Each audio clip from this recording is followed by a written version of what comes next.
got to switch out your cables, I will. Okay. All right, ladies and gentlemen. Whether we like it or not, we're here live. The Alabama Fire versus the Atlanta Phoenix. This is the WNFC football kickoff Saturday action live in full effect. I'm Bo McMichael with the WNFC. That's the Women's National Football Conference. I got my two guys next to me, Adam Collins and Craig Chapman, about to call off this game. We got many games going on today. The first up to bat is the Atlanta Phoenix and the Alabama Fire. Gentlemen, how y'all doing today? Great, man. Yourself? I'm doing what I can with what I don't have sometimes. Getting ready for the kickoff, and looks like we're getting ready to start here. All right, gentlemen, I'm going to take it away from you and let y'all call some games here for a minute. The kickoff by Langley bobbled right there. He caught it about the 17, and that's where she's going to end up. That ball returned by Henry. And that's going to give some bad field position to the Alabama Fire to start this first quarter. And we're going to get started off, and just a couple things to remind everybody. We're going to be here for a while. We've got a couple of games planned. If the streams work accordingly, we'll get things started here and head over to New Orleans, and then head out to Texas, and then head out to Denver, and then possibly San Diego, depending on how the world feels. To get things started here in the new conference of the Women's National Football Conference. We're here focused on the Atlanta Phoenix today versus the Alabama Fire. The Phoenix are on the road playing over in Birmingham, Alabama. What do you think of these uniforms, Coach? Well, they look nice, man. We can see the numbers. That's a good thing. Tight end trips, look. There's a snap. Quarterback drops. Throws it out to her left side. She's got a man. And nobody. Stepped out of bounds. She stepped out of bounds right there. Connection right there to number 19, Rashida Young. So that's going to bring up first down and 10 at the 45-yard line. Huge play right there. Got him in. And just throw and catch right there. Just let it run up underneath it. Just put trips to the field. Got singled up on the boundary side. Went for it on the first play of the season. And, we've known people that have done that before. Oh, yeah.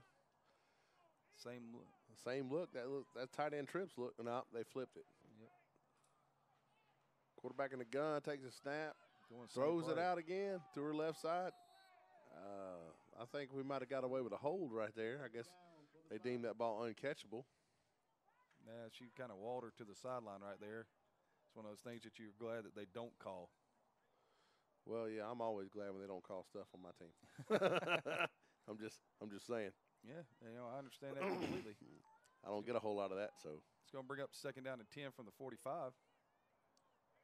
Quarterback lines up the gun. It's a doubles look. Now, I'm sorry, tight end trips again. Quick give on the inside zone right there. And going to be swallowed up by that Phoenix defense. And no surprise right there, Carla Odom getting off the pile. Yeah, that was nothing. It looked like they might have something there from the jump, but nice job of closing that inside gap right there. Yeah, she and Tank Dorsey right there just kind of said, no, sir. Yeah, it's not going to happen. I like what the Fire have done to start off right here. They're keeping them spread out, giving themselves a nice, singled up receiver on the boundary side for a short throw right here. I'm guessing that's where they're going to go back to. Quarterback waits on the snap. Oh, it's a dribbler right there.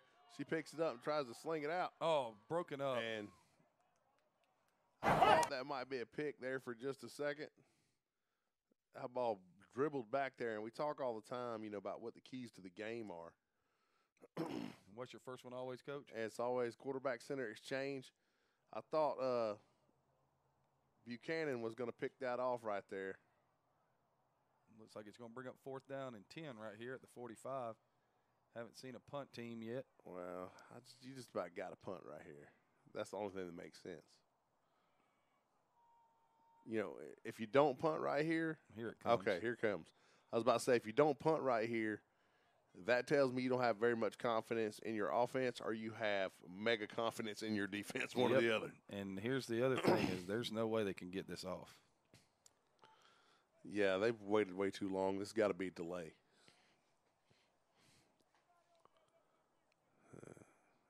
Interesting punt formation here. Isn't it? And there's a snap and a low Bouncing kick going to be fielded at about the 25-yard line. Hello. And here she comes around the corner. She's got some wheels. Up to the 47 right there is going to bring up first down and 10 at the 47 for the Phoenix. If I'm not mistaken, that's Crystal Reese on the return. It's horrible when you're mistaken. Mistaken, yeah. No. So we've seen the Fire have come out. They've been in a spread look. And we're going to have to see how, with good field position right here, you want to see how the Phoenix start off their opening drive of the 19 season. Well, I tell you what, when I've watched them do their best, they're pounding the rock. Yep. And they come out in traditional gun with a slot to the right side. Quarterback in a gun. There's a snap. Langley drops, throws it out to her right-hand side, but just outside the reach of Jones, unable to pull that one down. So that's going to bring up second down and 10 from the 46. This is never what you want. Yeah, you'd like to start it off and have something positive and not being second and long right off the bat. But they did throw the ball on first down. It looks like they're getting a stacked and loaded box from the Fire right here. They're daring them to run it, I'm sorry, daring them to throw it, I guess is a better way to say it. Well, they're going to run it, and they got the ISO corner. Around the left side. Ooh. Got some room. Ball carried by number 7, Tony Fuller. It's going to be a nice pickup on second down. Going to bring up third and manageable. That's all you want. Third and down at about 5 right here. But you're right. The Fire, they got 5 people on the line of scrimmage. Yeah, they're playing an old 50 front. So I mean, they're what you said. They're going to dare them to throw the football. But if you can get to the edge on this, there's a lot of room to run. Well, that's one of the downsides to the 50. Ooh, quick give right there, but nothing. met in the backfield. Shakes the first person, but can't shake the second one. That was Shanice Wheeler, just unable to get out of the backfield, really. But she was hit at the mesh point, and that's never a good thing. So that's going to bring up fourth down and 6 from the 49 right here. Looks like the Phoenix are going to punt and got a chance to really flip the field position in their favor after the long completion. Start the game for the Fire. It's been kind of a what you expect from an early season football game. It's, kind of a defense-dominated game. Yep. Langley's out to punt. She handles all the kicking duties as well as the quarterbacking duties for the Phoenix. So she's busy is what you're saying. Yes, indeed. Doubles look on the punt.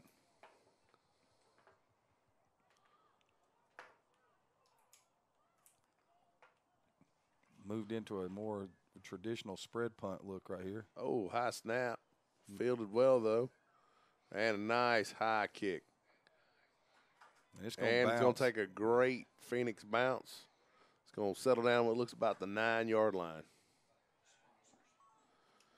Our sponsors for this evening for the Atlanta Phoenix are Dream Medical, Revolution Chiropractic, and Peach State Health Plan. The Women's National Football Conference is actually sponsored by Adidas and Rydell. 2 big-time sponsors right there, Yes, Coach. sir.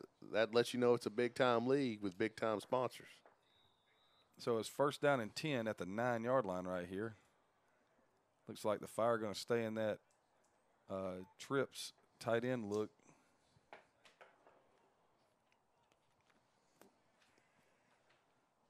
I think they're worried about that bad snap again. Oh, yeah, I'd be worried about it.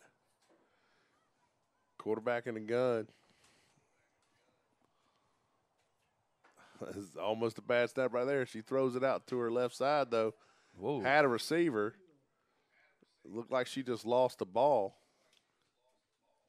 Looked like they're going to try to run a little corner route right here. Good job by the corner for the Phoenix. Really kind of rerouting right there. I'm surprised there's no laundry on the ground. They're going to – Wait a minute. They did. There it is. So it's going to be first down and 10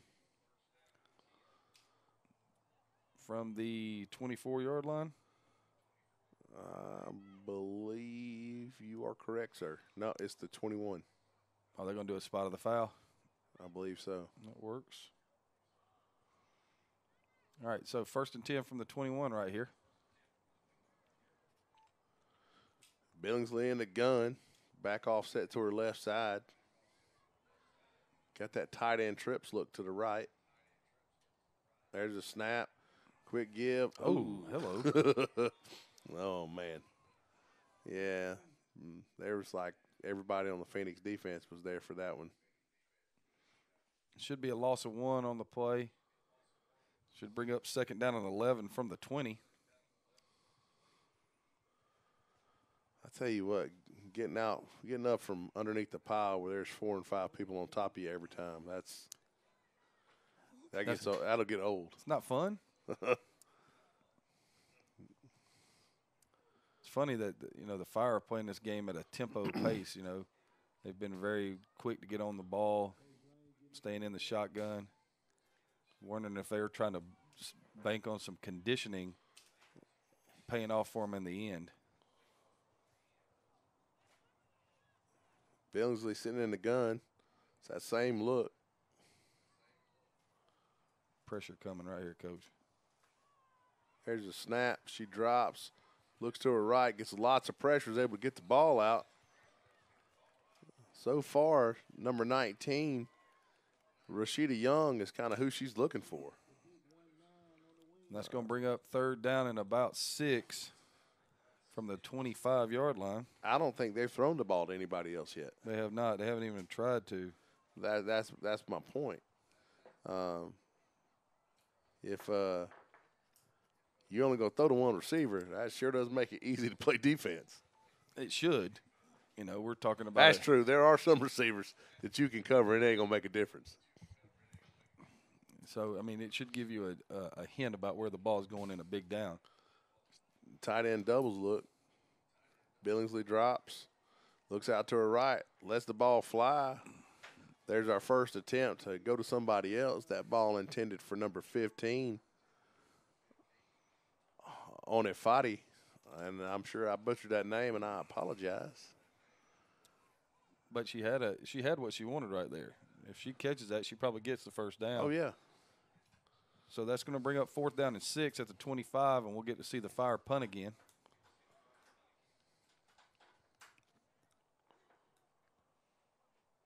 Well, if you're the Phoenix, do you come after this one, Coach Chapman? I'm not. I just almost broke that last one. I'm going to try to see if I can get something going in a good field position by getting a good punt. The punt was low last time. Yeah, you don't want to make a mistake. No mistakes.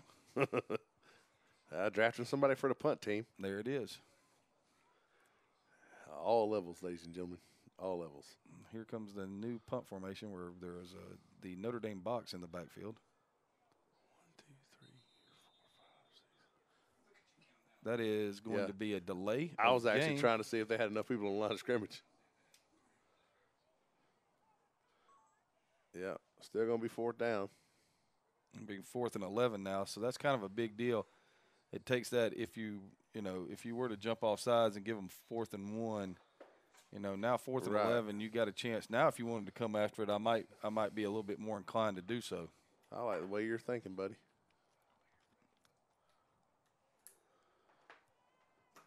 I still don't understand. They are going to bring some heat here. I don't understand this punt formation, but that's just me.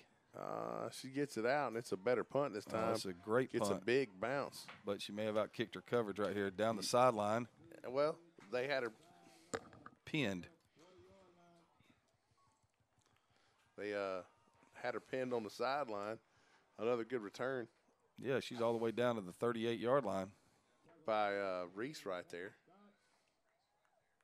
So it's going to bring up 1st and 10 at the 38-yard line. All right. So right now the Phoenix have done exactly what they wanted to do. They've held on 2 drives and they flipped the field position. So now they're sitting on the edge of scoring position right here. Well, you're, 18 yards from the red zone? Yeah. That's a good place to start. And, we've seen it in the past. They've probably got a pretty decent field goal kicker. Looks like they're coming out in right formation right here. Working on some personnel issues. Yep. Some direction here. Langley under center. Split backs. Some quick toss out of the right side. Just an old school toss. And there goes Wheeler. And she's able to keep her feet for a little bit and pick up some positive yardage right there. See, this is, and again, you were talking earlier about the 50. You know, and I said I think the Phoenix are at their best when they're running the ball. And you were talking about getting the edge. Yep. And that's just, I mean, I don't see what the Fire's going to do if they don't make an adjustment. I mean, you just keep running the same stuff. Yeah, and right now, you know, you gain 4 on first down, so it's going to bring up 2nd and 6 right here. But, you know, wise old man once told me if you keep running and gaining 4 yards, then you just keep doing that. Well, here's a different look. Trips out to the left side, single receiver to the right. And there's straight zero coverage right here. Langley back in the gun. Ooh. No, they're in cover 3. And there's a snap. Langley fakes the zone. Takes off. Ball in her own hands right around the left side. She's going to gain 2 or 3 down to the 31. Yeah, it's going to bring up 3rd manageable. You know, that's really what you want. I think when you're – obviously you want to score touchdowns every play. But, you know, in reality, if you can have 3rd manageables, you know, that's what football's about, 3rd down. So you got 3rd and 3 right here at the 31-yard line. Surely this is 2-down territory. Well, Langley's going under center. Tall sweep. Looks like she's going to get an eye backfield, offset eye. Well, no, they changed it. Oh, got a little flanks look. So I'm thinking some kind of zone. Quarterback. Langley just picks it up and runs around the left side. Nice stiff arm. arm. She'll get it. She fumbled it out of bounds. Ground, though. But she's going to pick up 5 right there on 3rd down and 3. And that's going to bring up 1st and 10 at the 26-yard line. Yeah, she was tackled by Fincher from the Fire.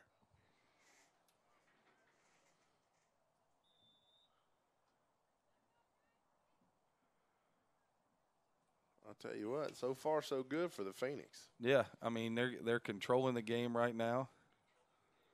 They've got it at the pace that they want it to be at, and they're right now they've just picked up a 1st down, and basically they're bleeding the clock. Alabama appears to want to play fast. There's Trips, toss out of the right side to the Trips. And no doing. That ball carried by number 16, Brittany Smith. But she's gonna be brought down by number 1 from the Fire, Henry. So that'll bring up 2nd down and 14. Ball back on the 30. Could see a throwing situation right here. Well, Langley throws a pretty good ball, so I don't think they have anything to worry about. If it's me in a game like this, especially when they're packing a line of scrimmage, I'd be looking for my tight end somewhere. They just broke the huddle with 12. Let's see if they get him with the penalty. And they did. There it is. I tell you what, I wish they'd let me play with 12. I guarantee I'd be better. If we had 12 people, that'd just be one more person to screw up, Coach. Well, sadly, I've actually been a part of something where I walked down to the defense coordinator and I said, "Hey, man, what's going on with defense?" And he said, "What are you talking about?" And I said, "Well, we played the last 3 plays with 12 people." And the team was still driving, sadly. I've never had that. I just wish that sometimes I could play with 12. Okay. They threw the flag again. I'm going to bust them with delay right here. No, false start. Jeez, who was that on? I didn't see that. I don't know. Still 2nd down. Well, what started out as a really good drive. Okay, at this point, we're further back than where we started. Yep, 2nd and 24, ball on the 40, screen down. And, well, it's early season. How many screens you got in? Quick throw out to the left side. Hit stick. She's going to stay up, though. Nice job by Elizabeth. We're going to get down, gain of 4. It's going to bring up 3rd and 20 from the 36. You know, that's just bad defense right there. If you hit and wrap, you got a big play. But instead, you come up and you want to hit stick somebody, and a decent back is not going to go down because you hit them. Well, they gave her to the 35, so it'll bring up 3rd and 19 at the 35. Now, question for you, Coach. You don't get this. You going to punt this and try to pin them back deep? No, I don't think so.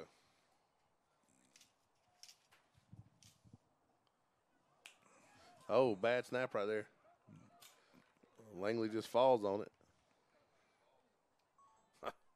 Oh, yes, NFL rules. You better go tag her. Yep, she just sit there already. Well, gentlemen, ladies and gentlemen, I appreciate you kind of joining us on Facebook, Twitter, and YouTube. We're on all different locations here today at the Alabama Fire. Glad to have you with us here on the week 1 of the Women's National Football Conference. Bo McMichael with my host Adam Collins and Craig Chapman calling the action. And realistically, this could be a long night, which is exciting because we have a lot of opportunities throw out there for you. Next game up, possibly the North Florida Pumas versus the New Orleans Hippies. So we're throwing that out there and seeing if they're going to be able to throw us a stream our way. If not, we'll let you know where you can go to actually watch that game. As you can see at the bottom, you get a little bit more information about the Women's National Football Conference and their sponsorship and also all the teams that are involved. We got great matchups here tonight. I'm going to be scrolling those matchups in the top right-hand corner. And there's the kick from Langley. Wow. Nice punt. Fielded at the 10. Uh-oh. Coverage doesn't look real good, though. No. And she's got the edge. She's got some help, and she ran out again. I'm starting to wonder if Rashida Young knows that the white is out of bounds. That's the second time where I thought, okay, that's it. That's going to the house. Right. And she just runs straight onto the white right there on that part. So it's definitely interesting. Well, we're so excited to have the Women's National Football Conference back here.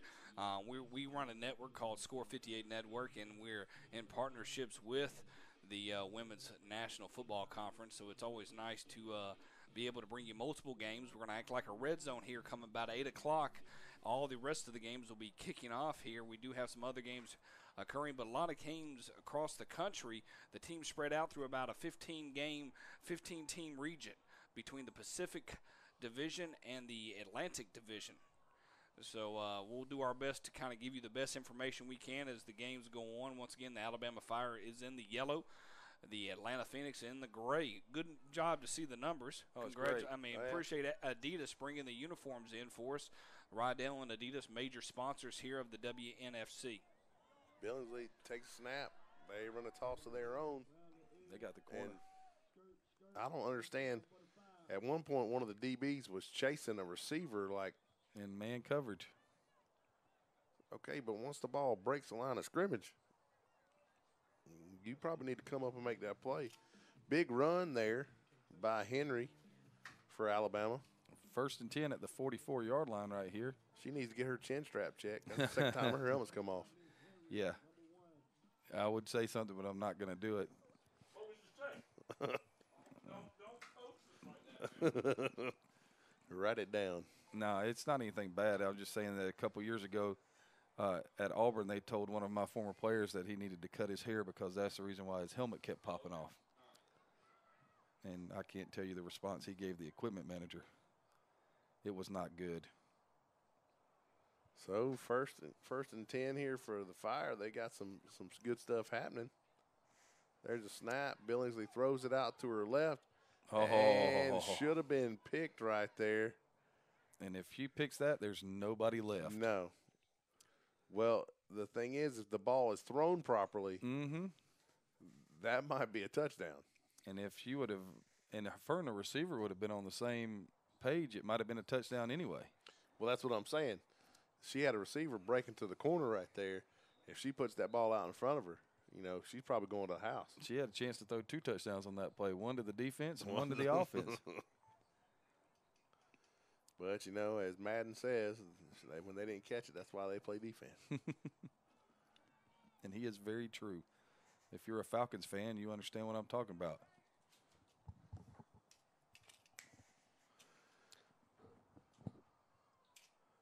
All right. Billingsley under center. There's the toss again. Toss out to the left side. Ooh. Nice block right there. I'm not sure who that was that caught the edge. She's run down by Odom eventually. That's going to bring up first down and 10 all the way down at the 43-yard line. I think that was number 2 for the Fire with that big block that got the edge. No, that was 24 running the ball. It did include a 2. That would be a timeout right there for the Phoenix. That's going to be the first time out of the game. Yeah. I'm betting that they're talking about how to stop the toss sweep. Yeah, that's something you want to talk about. While we have a second here, Coach, let me make mention that the WNFC this year will be wearing helmet patches or helmet stickers with the number 9 on it to honor Tashara Bull Turnbull, a member of the Atlanta Fire that passed away last year. She had a love for the game of football. She was a esteemed member of the Fire, and the Fire is very appreciative of all the WNFC for the dedication and honoring and remembering Tashara Bull Turnbull. You can see the logo in the upper left-hand corner of your screen. So, Coach, just one question: how if you're going to play man coverage on the back end and they're going to run a toss sweep, how are you going to? What are you trying to do to defend the toss? Well, I mean, you're going to have to send somebody outside, but I think you come out of man coverage.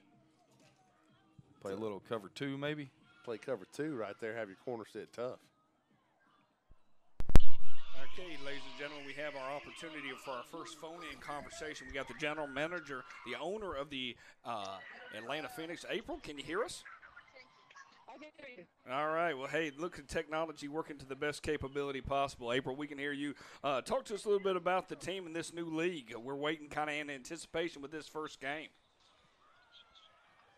Well, Atlanta, we're fortunate in that we retained a lot of veterans, and we didn't get a lot of turnover or churn. So I got a lot of experience on the field that came back. We had about 30 plus players that came back from last year, and so that's always an advantage. And so, coming into the game, we're real confident that it's just a matter of knocking out the jitters for some of our new girls.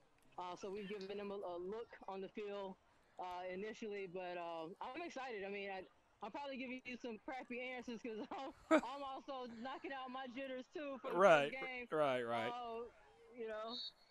Well, I mean, in the middle of our conversation, we watch probably a 20-yard gain for the Fire here, and they're inside, almost clicking on the tails of the red zone here. Talk to us a little bit about the league itself. I'm going to let you have an opportunity to talk about the Women's National Football Conference. We have a big night here. This is week 1. What is, we're 15 games strong, or 15 teams strong here in the WNFC. What is the overall plan? What is labeled Phase 1? So talk to us a little bit about Phase 1. Phase 1 is exposure. Is exposure and really getting the brand out there, getting people comfortable with knowing that, we're a new league and that we're different. A lot of people want to say something's better or what have you, but for us, we're just concentrating on what we can do that's added value that we didn't have, we think, in any of the other leagues that were out there. So we're kind of concentrating on beefing up the marketability, the visibility. Again, branding is really big, and getting a new, any kind of new entity, startup is just making sure that people are aware that you look different, you operate different, you move different. So we're really promoting a lot of the differences that we're bringing. And one of the main differences is the level of competitiveness. This league has got a lot of the more competitive teams that were from around the other leagues, and quality over quantity. We just feel like if you're going to be premier, you're going to be elite. It's about making it so, and that not everybody and their grandmother can just start up a team and in their neighbor's backyard or what have you, and say that you're going to come out here and try to make a difference in women's football and promote it and propel it. And that's what it's about for us. It's really about elevating the awareness and elevating the standard of women's football more so than trying to do anything other than just make everybody in women's football proud of the product that we put on the field. Well, talk to us a little bit about the two sponsors that the Women's National Football Conference was able to bring on, Adidas and Rydell. Adidas is the sponsor here of all the uniforms. The uniforms look very nice. Chris, we get excited because we can see the numbers. That's the number one thing, is that we can actually see the numbers and be able to tell you who's making the run, who's making the tackle. How were you able to kind of bring those into a partnership within this league? Man, and that's one of the biggest differences, right? And no time in women's football have we ever had a corporate sponsor, a global brand to stand behind us the way that Adidas had and has outfitted the entire league. It gives us another component that we wanted to highlight, which is consistency and uniformity. And some other leagues, they thought that maybe uniformity and unity was about, everybody coming under one umbrella. But for us, it's really the uniformity and the message. And a part of the messaging is how we look. A part of the branding is how we look, and that we have a cohesive look. And Adidas gets it. Those brands that big, they get it. They get that we all need to look not necessarily the same, but we need to have a common theme. And Adidas has been just really, man, I know a lot of words, but I don't have a word for how awesome we feel about Adidas as a sponsor. The Atlanta Phoenix uniforms, I'm biased. I think that they look better than everybody else's. If you know me, I'm that kind of person. Well, that's good. I mean, it's a good gray. What do their home jerseys look like? I mean, they're two sets of jerseys or one set? We have two jerseys, and all I'm going to tell you is that our other jersey is white, and that's all I'm saying. All right. So very interesting that you say that it's white on that part. Our first home game is at Pebblebrook, August 20th. Talk to us a little bit about the people back home watching this game right now. Give a little insight of what should they expect in their first home game. Again, this league is about differences and elevating the standard. And one thing we've done is we've brought a consistent media outlet to everybody. So even if you're at home, of course, we want you to come out and experience us live. But what we're going to bring people at home is the ability to see us live, as well as our fans that are around the nation. And we have fans in 28 countries, for them to be able to see us live as well on our WNFC.TV platform, which we will be expanding into Apple TV, Roku, Chromecast, Amazon Fire TV. Again, another first, another difference in this league that you haven't seen in women's football. And so we put a lot of effort in the few months that we've been building this. We put a lot of emphasis on some really professional grade media exposure and branding. And again, with me being the head of marketing, mostly IT lately, I speak a lot about the marketing and getting messages out and the digital platform. That's really big for us. And at home, Atlanta's going to give you Atlanta's going to be Atlanta. We're going to be swaggy. We're going to be entertaining. And we hope to have some amazing touchdown dances before the end of this game. And we'll give you lots of that at our home game at Pebblebrook as well. Well, talk to us one last thing. We got the 2019 Cup. It's number 9 Cup Championship weekend, June 29th, 2019, at the Mary Kay Stadium in Denver, Colorado. Talk to us a little bit about the fans that can expect a little bit about information about that. Well, this is going to be a recurring theme, it seems like. Another first in the WNFC. We were able to solidify a location and an agreement with Denver for our 9 Cup. In Denver, Colorado, at an amazing stadium there. And this will be the first time that the fans are aware of a championship this early in the season, so that they can prepare and come out and support their team live. And in this stadium, we're going to be, we're going to, I don't want to tell too many secrets, but we plan on having a very show The venue supports it. It'll be a great backdrop. We hosted the national championship game this in 2018, and it was extremely exciting. And the fan experience was high and energetic. And so I've learned from that championship, and I'll take the mistakes that I made in that one and correct them, fill in the gaps, and if you give me a second chance to do it, I mean, Yeah, it's the old, why you see what I get? right. Exactly. Right, Yeah. you missed that one chance to get the touchdown. You get another opportunity for the touchdown. That's definitely Come on. understandable. So I Absolutely. grab that. Now next week, the Atlanta Phoenix are on the road against the North Florida Pumas. Correct? Absolutely. Okay. Are we going to be able to? Will North Florida be able to stream that so those fans here in the Atlanta area be able to watch that? What is the outcome of that right now? North Florida has been super engaged, and they have always been about branding and elevating uh, their their experience as well. And so they're going to be streaming.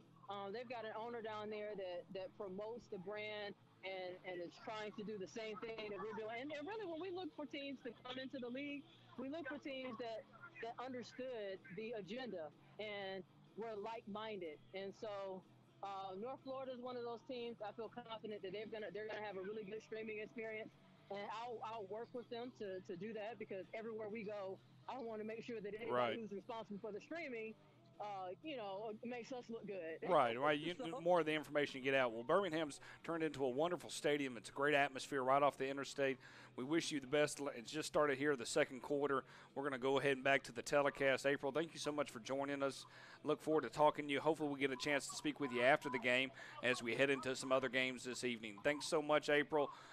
Congratulations on starting this wonderful new league, Women's National Football Conference. Check us out on the WNFC TV site. We'll be back with more information, handing it over to Adam and Craig. Thanks so much.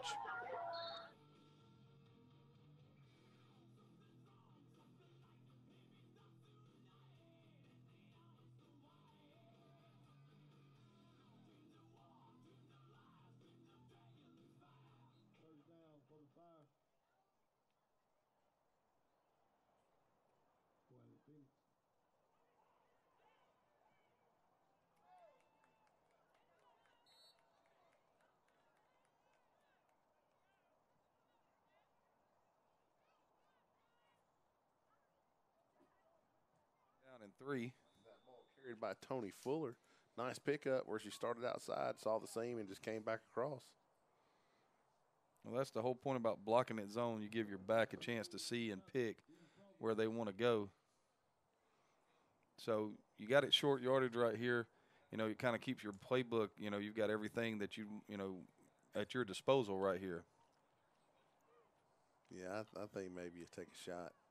Something funny here. Maybe somebody come across the middle. There's a snap. Langley drops. There it across is. the middle. Oh, and she could not find the handle. And that's unfortunate because that was wide open. Good call, Coach. And there. Just hit her right in the breadbasket, and sometimes that's the worst thing you can do. The hardest ball to catch is the one that hits you right in the hands. So it brings up a crucial third down, because after that last long drive, you'd like to give your defense a chance to sit down over there, make some adjustments. Need to keep the ball for a little bit right here if you're the Phoenix. True gun look. Slot out to the left side. Langley in the gun, waiting on the snap. There are a ton of people in the box. Yes. And she rolls to her right. Oh. And she tries to dump it off to number 7, Tony Fuller, and she can't find the handle. And that's a shame, too, because that play had something to it right there. Well, it did. They started that way, and they were running at her and kind of left Fuller all by herself. She was going to run for a little while. Yes, she was. She had a chance to make that. That didn't just happen to be a first down. That could have been a big play. But, it's one of those things, sometimes it's hard to just throw and catch. And it's also early. We forget we've been doing football since, February? Yeah. And this is their first game. So, as was referenced on the phone call, there may be some jitters in here. Well, and everybody's getting on the same page. I don't care if you play together before or not. It takes a while. Yep. So we're going to get a punt right here on 4th down and 3. And Langley out to kick.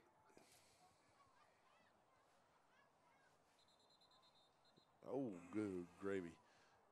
And It's going to be delay. yeah, that snap scared me a little bit. That one looked like it might go over her head, but it just kind of looped back there. What'd they call? Oh, They just got a first down. What was the call? They obviously called illegal participation. Delay a game on the defense. So the ball will be at the 39, and it will be 1st down and 10. And so the Phoenix get a gift. They don't ask you how, Coach.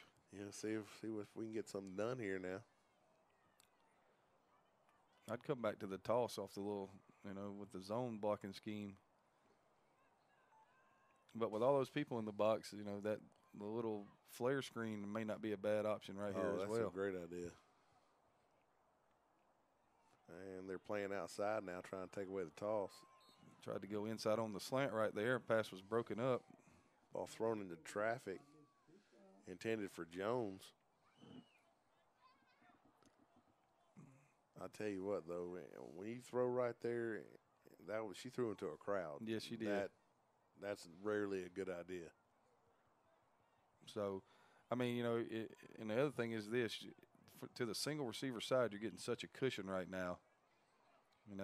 That it would be easy to just pitch and catch right there. I don't understand why they don't go quick screen up at the top right here. Yeah, because you got them outnumbered. Well, not just that, but people are 10 yards off. They're going to call holding. Yep. And so this is going to go back. Ball carried by number 4, Shanice Wheeler. Brought down by number 10, Renika Brown. But it's not going to matter. It's going to be a hold, and if I'm the Fire, I would definitely take that. Holding being a spot foul and whatnot. I think they're going to call it from the line of scrimmage.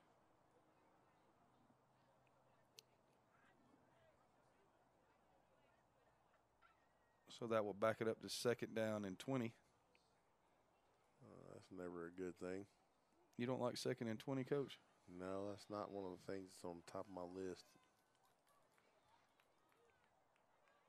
But it's okay because, the Phoenix has had a chance for a couple of really big plays. Yep. And things just didn't pan out. So now's the time to start clicking.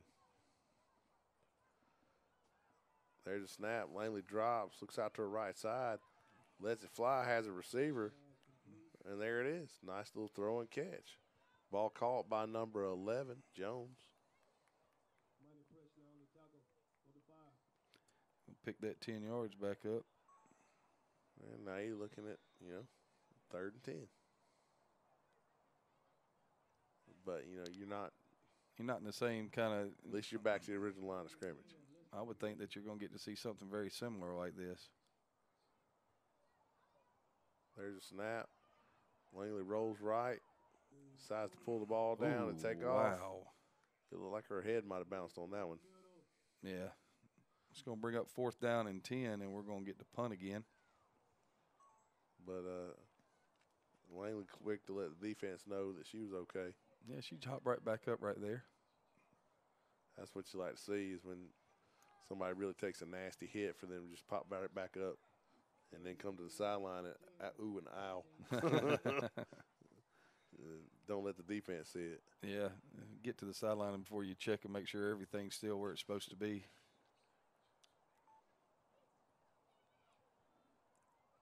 Well, our sponsors for the Phoenix this evening, Dream Medical, Revolution Chiropractic, and Peach State Health Plan. And we're very thankful for Rydell and Adidas being the sponsors of the WNFC. And Langley's waiting on a snap. Oh, good Lord. The ball, the way it comes out is weird. Yeah. Decent punt. Great roll. And looks like the Fire going to have to start about their own 29. So 1st and 10 at the 29 right here for the Fire as we move on into the second quarter in a scoreless game. You know, if I'm the Phoenix right here, I'm looking for a toss sweep. I'm looking for number 19. Okay, fair. There was a throw to her in the corner of the right side of the end zone where if she or the DB, either one had taken the initiative, either one of them could have caught the ball, but both of them just kind of stood there and watched the other one. And again, that's one of those things that you work on and you emphasize at practice. But I always wonder with teams who play professional ball, how many of these ladies is this all they do? Yeah, they have to work regular jobs, a lot of them. So how much practice time do you get? Because I'm sure their coaches are emphasizing attacking the ball in the air and all that kind of stuff. But it's the first game. Everybody's a little nervous. Looks like we got a little empty right here. It does. Billingsley in the gun. I'd keep my eyes on number 10 running down the seam. And we're going to get delay. There's a flag on the ground, and it's a delay game. So back them on up. That's one thing as a coach that you can't have. You can't have a delay game after a change of possession. That can't happen. That's got to be something where, you have a play in mind and you're coming right off the sideline. You're on the ball, attacking and getting ready to go. You can't have a delay. Well, that seems like something I've already been thinking about. Yeah. There's a snap. Quick throw out to the left side. Ball caught. I'd be willing to bet just number 19. Nope. No. I was wrong. That's 32. Ball caught by number 32 for the Fire, Francesca Long. But she's brought down quickly for about, what's that look like? 9-yard gain. A 9-yard gain? Yeah. Oh, yeah, because it was. Had the penalty. Good job, man. That's why you made the big bucks, buddy. Sometimes. Kind of a funky, empty look. There's a snap. Billingsley slings it out. Got a receiver again. She's brought down eventually by number 5, Reese. That's going to bring up 3rd down and about 1. Well, that's a big play right here. It is. What you going to do? If I'm the Phoenix, I'm bringing something right here. But I'm bringing it off the edge because I'm expecting toss sweep. But they're in the gun, so it's either going to be I think they throw it again. Inside zone or a quick screen. There's a snap. Quick give around the right side. Should have came off the edge. She's got room. Wow. Nice run right there by Thomas from the Fire. It's going to bring up 1st and 10 at the 46. There was no edge support right there. None at all. And that's that's what you got to look at what they've been successful at. They haven't hurt you in the middle. They've run one play in the middle and it got smashed for, -1. They hit you on the edge with a reverse. They hit you on the edge with a toss a couple times. Yep. You got to scratch where it itches. And if you're calling defenses, then you got to assume that they're going to do what's been the most beneficial to them. You got to bring somebody off the edge. All right, I'm going to keep doing the same stuff till you stop me. Exactly. There's a little high snap. Billingsley's able to pull it down. Speed out again. Throws it out to her left side. Pass intended for number 32. That's Long. That's the same play they ran right after they had the delay of game. So they're going back to what's been successful. I wouldn't be surprised to see the toss right here. I wouldn't be surprised to see him, fake the toss and try to throw that backside corner route either. There goes number 19 to the field, Coach. I tell you what, man. I'm waiting on the counter off the toss. Well, they got you with the reverse. So the counter would be the next step, Yeah. I'm fake that toss and give it back to somebody underneath, pulling the backside around. And what Have they've everybody block it back. That looked That like a was direct nice. snap, and I don't think that was intentional. It was not. And Billingsley is swarmed under. It looked like the charge led right there by number 33, Myers for the Phoenix. Coach, we've had the chance to watch the Phoenix play, and I don't think it would be a stretch to say that, they're really stout in the middle and that Carla Odom is a difference maker. And so right now, by running to the edge and throwing the ball to the edge, they're kind of trying to take her out of the game. I think it's a good plan. I'd spread them out and try to hit the edges and throw little quick passes. I mean, you're sitting here right now at 3rd and 14. You still got a chance to do exactly what they talked about. They are 6 yards deep in the shotgun. That's a long way to be in the shotgun right there. Billingsley in the gun. There's a snap, and I think somebody cheated. I'm pretty sure we had movement over there on the left side. And there it is. Me and the white hat saw the same thing. That doesn't happen a lot. Why you say that, Coach? Well, because usually they see, like, awful stuff, and either that or they don't see it, Most of the time they don't see it. My defensive end's getting mugged, and,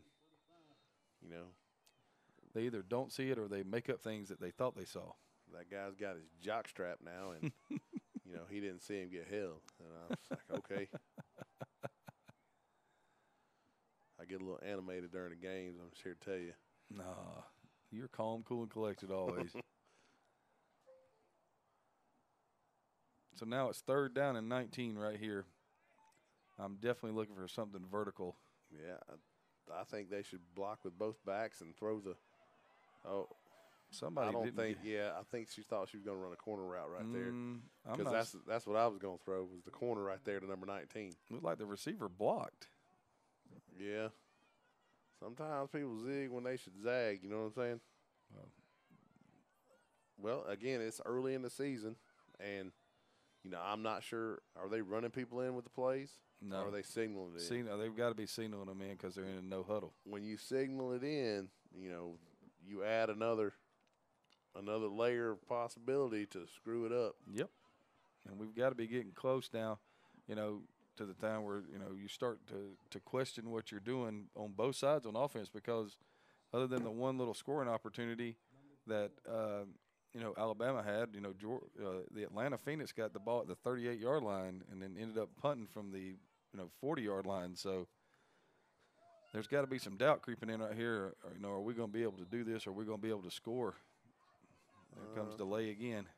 They got too many people on the field. Yeah. Well, the thing is offense always trails defense, especially early in the season, simply because to play defense, you got to be a runner and a hitter. That's it. Playing offense, there's lots of moving parts if you're going to do it the right way. Yep. So Alabama lines up the kick. It's a low snap. Ooh, there was a hold back there, too. Able to get it off. Fielded. Nice job of fielding that. At about the 35-yard line. Going to end up going backwards, though. But it was a good job to catch the ball off the hop right there, because that could have bounced off of somebody, and it could have been really bad. That's going to bring up 1st and 10 at the 33.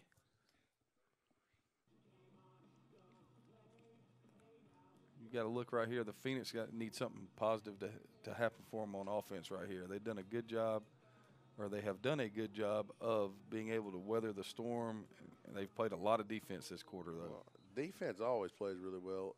Offense sometimes drags a little bit, especially early in the season. But I feel like that the Fire is giving them some stuff. Yes. Like right here, I know it's to the short side of the field, but you still got 2-on-1. Yeah. That's 5 yards. I mean, you got to take what's being given to you. Langley under center. Gives on the ISO. Nice run. She's going to power through that carry by number 15, Brandy Pringle. And she does a nice job of fighting and is able to get what looks to be about 2, maybe 3 yards when she was greeted in the backfield. Unfortunately, there's another Fire player down. Hopefully she's okay, just maybe a little shaken up. But that gives us a chance to talk about our sponsors for the evening for the Atlanta Phoenix. Dream Medical, Revolution Chiropractic, and Penn State Health Plan. I could use some. Was it Penn State That's Health? what I said. Peach State Health Plan. There, Peach State, I got you. You guys have to listen. That's our bad coach. Yeah. I was wondering if we were doing this game somewhere else because when you said Penn State, I started looking around. I mean, oh, Coach, so many jokes. We're not in Vermont yet, so. Well, you know, I tell you what, I could use some Revolution Chiropractic right about now. spent the last week splitting wood. Yeah, that doesn't sound like that's any fun at all. Man, I tell you what. How long? We got 6 minutes left to go here in the second quarter. Well, you know, this would be a great time to put together a drive, go in at half, up. Yeah, and then get the ball to start the second half. There you go. A little make it, take it action. Kicking it old school. For those of you that are obviously tuning in for this wonderful game right here and missing out on the first Final Four game, Auburn is up 59-57. And you're doing a great job of multitasking. Sorry for that pop. It's all right. I oftentimes like pop. Yeah, I understand that. Soda pop, snap pop. Top right-hand corner of the game, we got the Houston Heat and the Texas Elite Spartans will be kicking off here shortly. And we'll be bringing that action to you as soon as we get that feed brought into us. And we also have another game that'll be brought into us here. If I'm not mistaken, we're going to have the Nebraska Nighthawks versus the Denver Bandits. Haven't heard anything. Nighthawks. Yeah, that's a great name. Yes, especially that they spelled it N-I-T-E. Yeah, I'm all for it. They busted out and said no more GHTs. It's just not happening, man. Just not happening. It's overrated. Overused letters. I would agree with you on that part. So during the halftime, or when the Phoenix go to halftime, we will bring in the commissioner of the league and do a little phone interview with her as well. Get more of insight about what the Women's National Football Conference is going through here. For those people that multitasking out there, Auburn 59, Virginia 57. The Braves up 1-0 against the Marlins, working on their 4-game winning streak. And if you haven't had a chance, go to Paramount.com and watch Wife Swap's first episode. I've heard there's a very interesting atmosphere in that whole hefty Mary Poppins role. So it looked like the injured player number 4 for the Alabama Fire will be coming off. That's good news. She's walking off under her own power. That's always a good sign. I would agree with you on that. She looks shaken up, though. That's Fincher. She's had several big plays on defense for the Fire. So far, it hasn't been much of an offensive explosion, by no means, for both teams. Talk to me a little bit, gentlemen, about what you're seeing being this first game. I mean, a lot of us, we have to get past the point that we've been watching football since February. I heard you say that, Craig, a little bit towards that atmosphere. This is being their first game, really getting an opponent. They haven't even had a chance to have a preseason. Wow, look at this front. Somebody's lined They up got all wrong. lined up. Langley rolls left. Oh. And she sags her elbow, and it goes into the ground. Well, right now what you're seeing is, you know, there's a difference in the defensive fronts. You know, the Phoenix are playing a 4-down front. The Fire are playing a 5-down front. It's a lot harder. The 5-down front messes with your blocking. You can't really get people off the linebackers and things like that. And you don't know, you know, the film situation. You don't know if they scouted this, what they had, what knowledge they had of it coming in.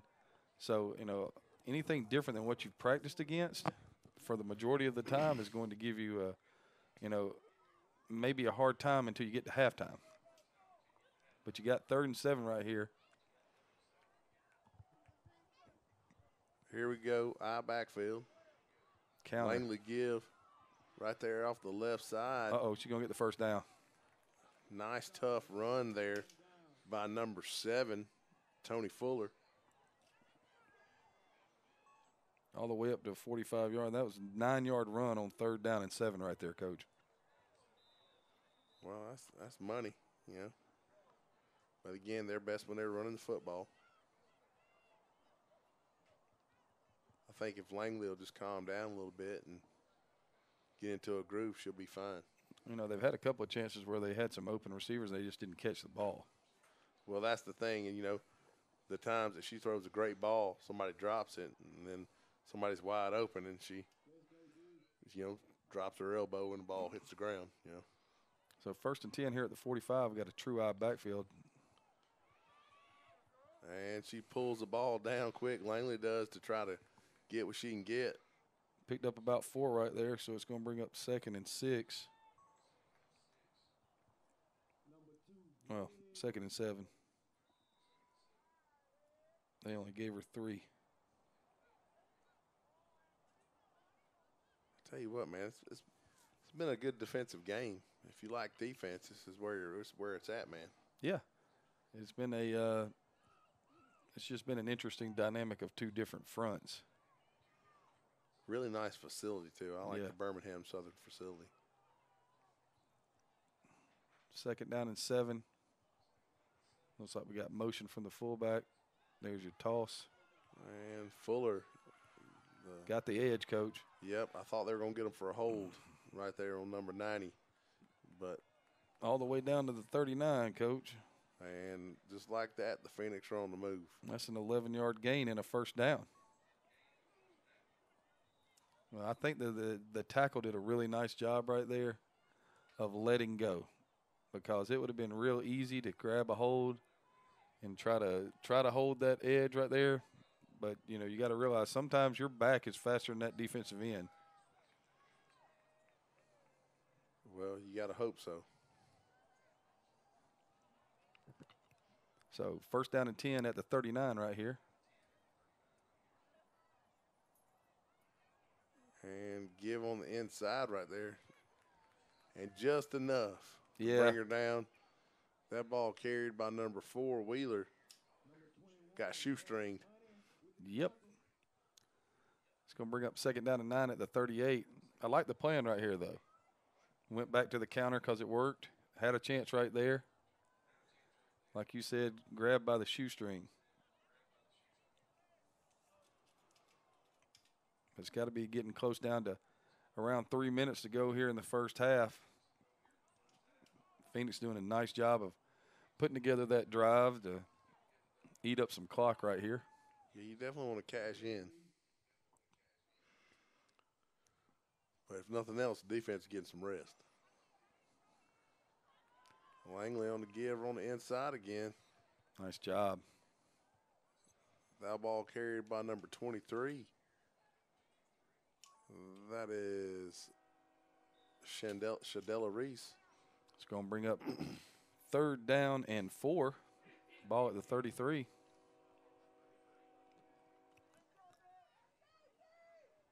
Tell you what, that's one of the things that I've noticed about the Phoenix is the stable of running backs. Oh, yeah. It really helps your running game when you got 4 or 5 people you can trust to run the football. Looks like we got a tight end, or timeout, not a tight end, a timeout right here for Atlanta. And while we have that, we're going to join in up top with the San Diego Rebellion and the San Diego Surge. So it's an all San Diego football game. Yeah, it's a rivalry game, Coach. You got to like that. Again, great uniforms. Yes. Like the color schemes. And it looks like the Rebellion are right on the edge of the red zone right here. And the Surge uniforms look kind of like the Titans. Yeah, they do. So it looks like they've got just tight end trips to the field. Rebellion will run the toss. Bobbled it. Still, Nice tackle right there. I thought she might get the edge, but uh-oh. Okay. Loss of 1 right there. It's going to bring up 3rd down 11. Phoenix are back from the timeout right now. 3rd down and 4 at the 33.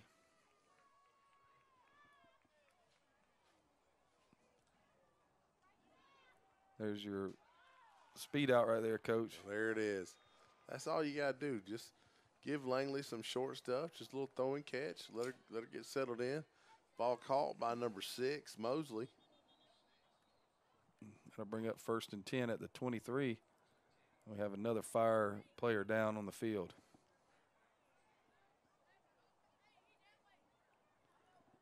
out in San Diego. The Rebellion are down inside the 10-yard line. Little zone read for the quarterback right there.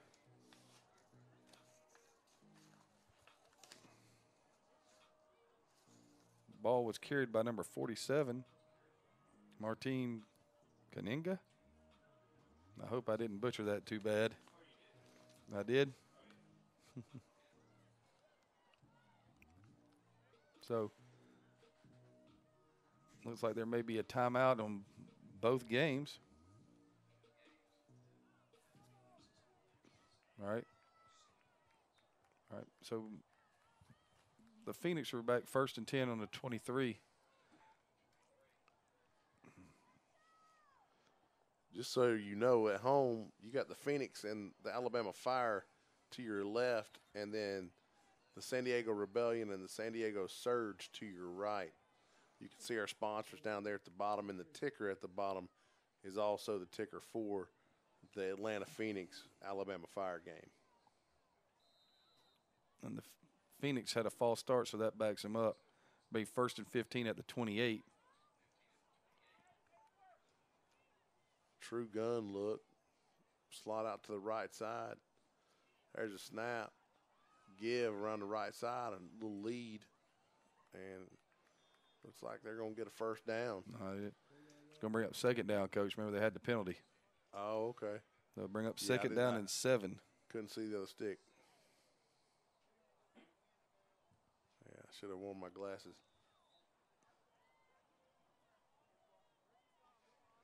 Your glasses? Yes. All right, so 2nd down and 7. It looks like we're going to get, what's this, you got slot left right here, Coach? Indeed. It's true gun. Langley sitting there waiting on the snap. There's a snap. She's looking to her left. She lets it fly. Has Wide a man open. Wide open in the end zone. Caught, touchdown. And just like that, the Phoenix are on the board. I have a tough time making out that number. Is that 13?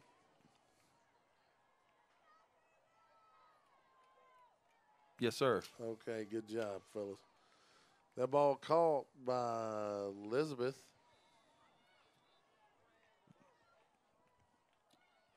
And just what we talked about, the Phoenix are able to drive down right there right before half, put it in the end zone, have a chance to come back and get the ball to start the second half.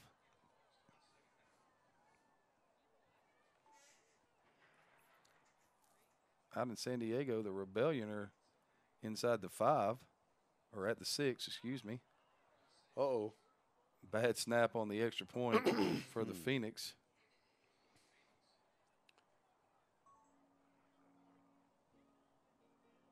So that'll be a no good on the extra point attempt.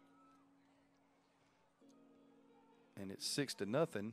Phoenix late in the second quarter. Rebellion taking it around the left edge right there.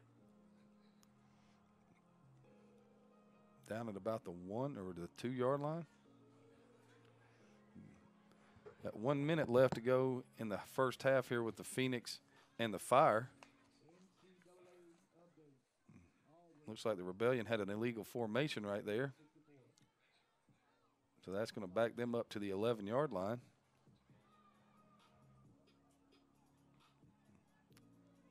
Update from the Final Four. Virginia scores late with 0.6 seconds left to beat Auburn 63-62. They fouled a three-point shot that was off target, and the guy just barely brushed him, and they called it. Yeah. Terrible. The whole world hates Auburn. That's how it is. Phoenix kickoff. Angled it. It's going to be picked up at about the 25-yard line. She's going to bring it back to the center. Going to end up at about the 30. Not a bad return. Good job by the Phoenix right there to angle that kickoff. Kind of pin her on the sideline over there. She comes up lame, though. That's Presley on the return for the Fire. She looks a little gimpy. So 1st and 10 from the 30. 1 minute, just under a minute to go here in the first half. Be interested to see where the Fire go with this thing. You know, if the indications all first half have been they're going to throw the football down the field, and when they throw the football down the field, they're going to be looking for Rashida Young.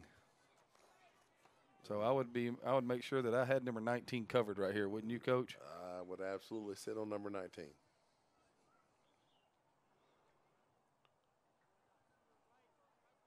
Out in San Diego, we got a scramble, a throw to the end Oh, zone to a nice. wide open receiver for a touchdown for the Rebellion That is a big quarterback. with the ability to move. Billingsley takes a snap, throws it down the right side. That's got to They be get- offensive pass interference They right get there. tangled up right there. But they're going to make a no call, which is probably a good idea. You could say that it was, as the NFL announcers like to say, hand fighting. Yeah.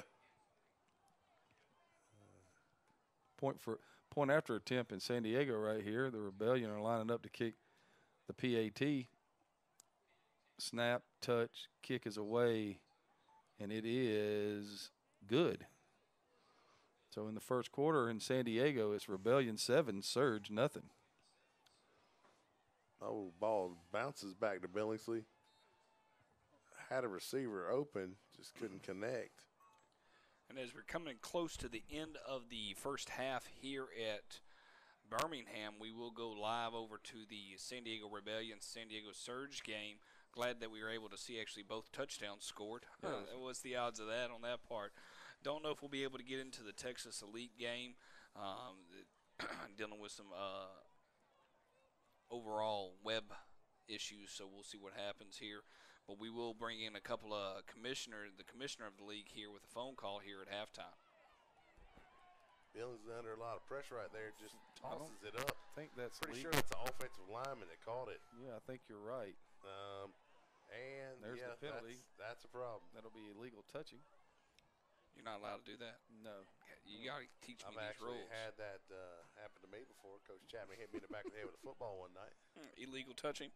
and they called me for illegal touching. And a coach yelled at me, and I was like, you know, I'm out here blocking on the screen. How am I supposed to know what Coach Chapman's doing? Coach Shetman guy, he's just And people are trying to refresh. All three of us had an opportunity to play high school football together. So that's sometimes the main reasons of that. So this is going to bring up fourth down and 21 at the 19-yard line.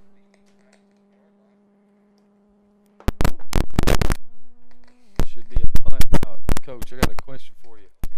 Right here, you go after this. Oh, yeah. Why not? That's exactly what I was thinking right here. Go after it and see what you can get. Oh, They got it. They got a it's chance. going to be to- their ball right there. Yes, sir. They got a chance. Uh-oh. Oh, Somebody okay. came. Okay, they called it They down. called it dead, but that's going to bring up. It's going to be first down and 10 at the 19-yard line. With somewhere around just under a minute. Well, I would say you're looking at probably, 20 seconds right here, That's no time to take a shot to the end zone. or kick a field goal, if you if you were so inclined.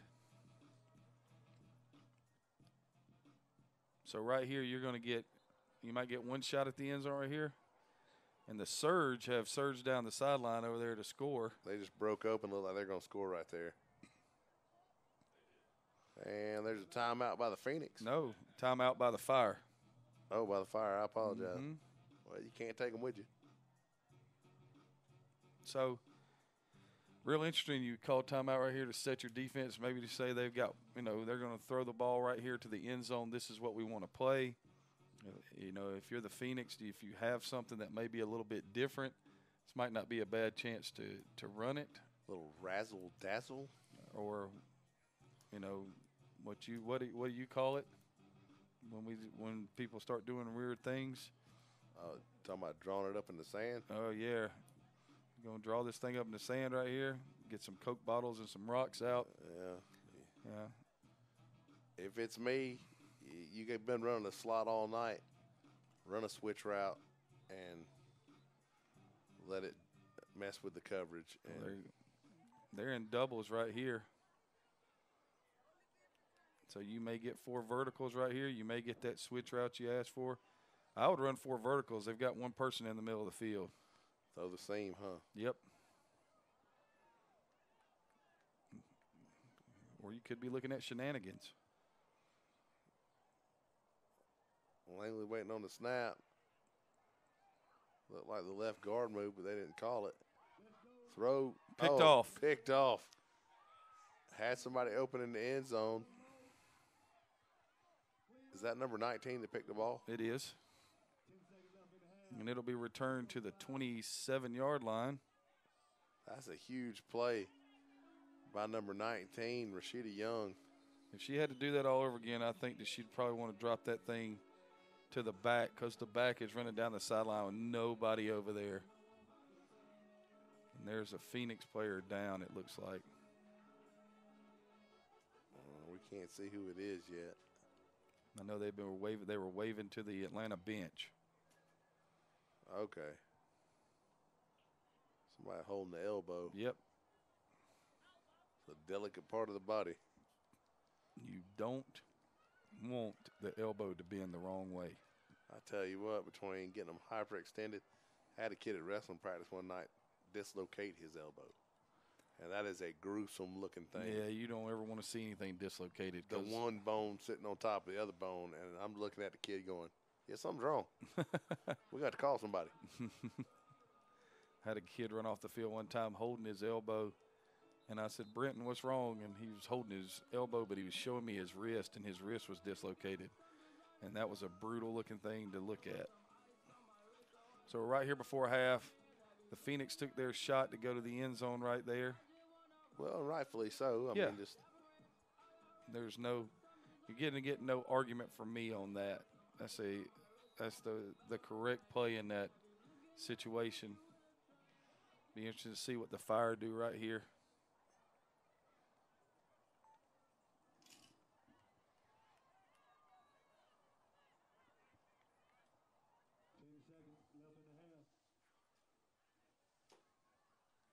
They're lining up in a true gun. Okay. There's the snap. Billings looks out to her left, lets Throws it it fly, pick. and it's picked off. And there she goes. Oh, she fumbled. She pitches it back. All right, and it looks like it's going to be Phoenix ball again. Inside the 20. Got a Phoenix player down. She had the ball. I bet you she fell on the ball. Sure did. That hurts. If you've never done it, it hurts. And that's going to send us to the end of the first half right there, Coach. So that was the last play of the first half. I really thought that might go. I did too.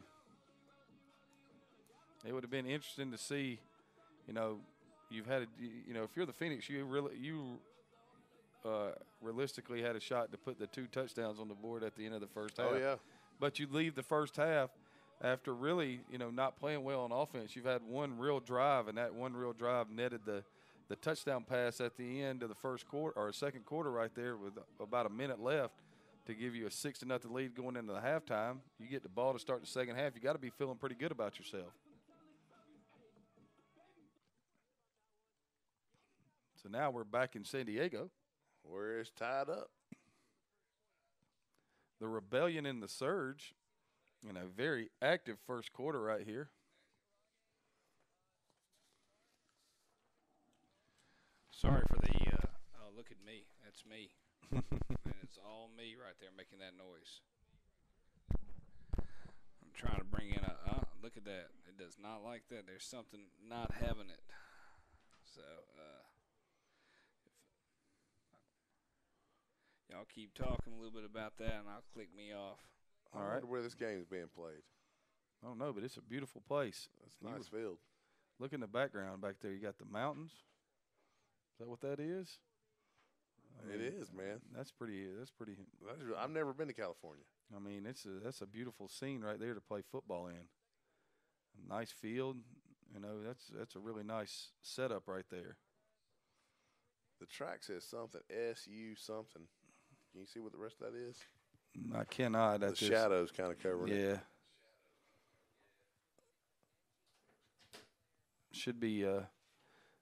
We've got 2 great locales to watch football in today. We definitely do. Hey, No. Okay, maybe so. Yeah, hey man, that's what happens when you're trying to bring TVs into it. That works better. All right, we'll see if we can figure out the other stuff here in a little bit.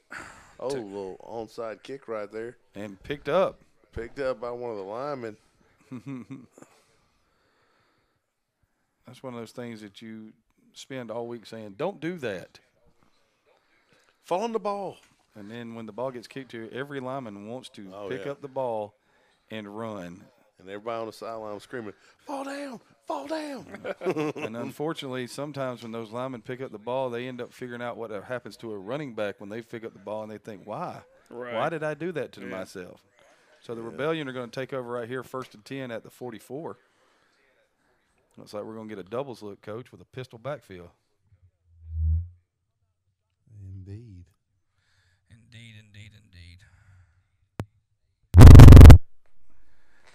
I'm working on it, guys. Hey, It's all right, man. it's just technology, man. Trying to bring in a phone call to the commissioner of the league and see if that happens. They call a timeout right here. Appears that they did. Well, they actually have their own broadcasting crew, so it'll definitely be interesting to see.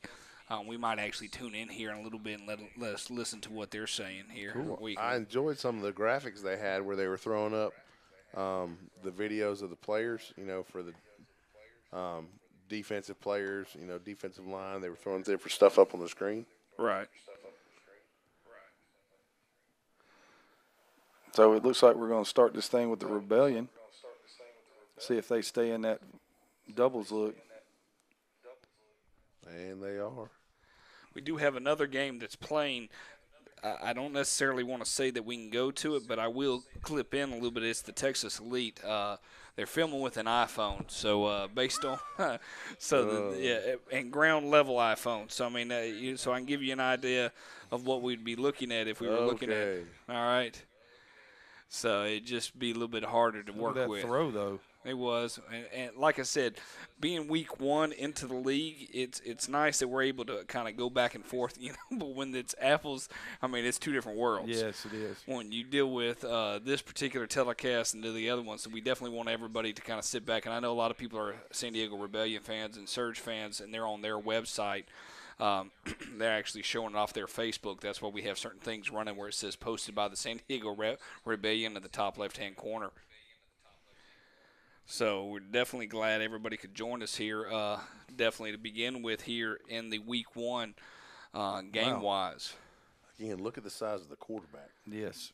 All right, so talk to me a little bit, gentlemen. One of these days we'll be able to give a good recap of the first half. And if I get a chance, I'll bring in the other game, the touchdown. Can you tell me who scored the first touchdown for the Atlanta Phoenix in the Women's National Football Conference? Do we have her name? That would have been number 13. Yes. Do we know her name? Yes. Elizabeth. Yes. And she goes by Team Mexico. She's known as the Mexican, is what they were informing me to make sure that I did that, because the last name you have to really play out the G. So last time these two teams played, they did play in a different conference, and it ended into a 6-0 loss. Actually, I think they might have went into overtime. I'm not necessarily can remember. I just know that it rained constantly in that situation. So what will the Phoenix need to do the second half going into this, as we're watching a little bit of the Surge and the Rebellion? You want to start? You want me to start? Just settle down. Settle down, do what you do. Let Langley throw some short passes, throw some slants, throw some hitches. They're playing way off of you.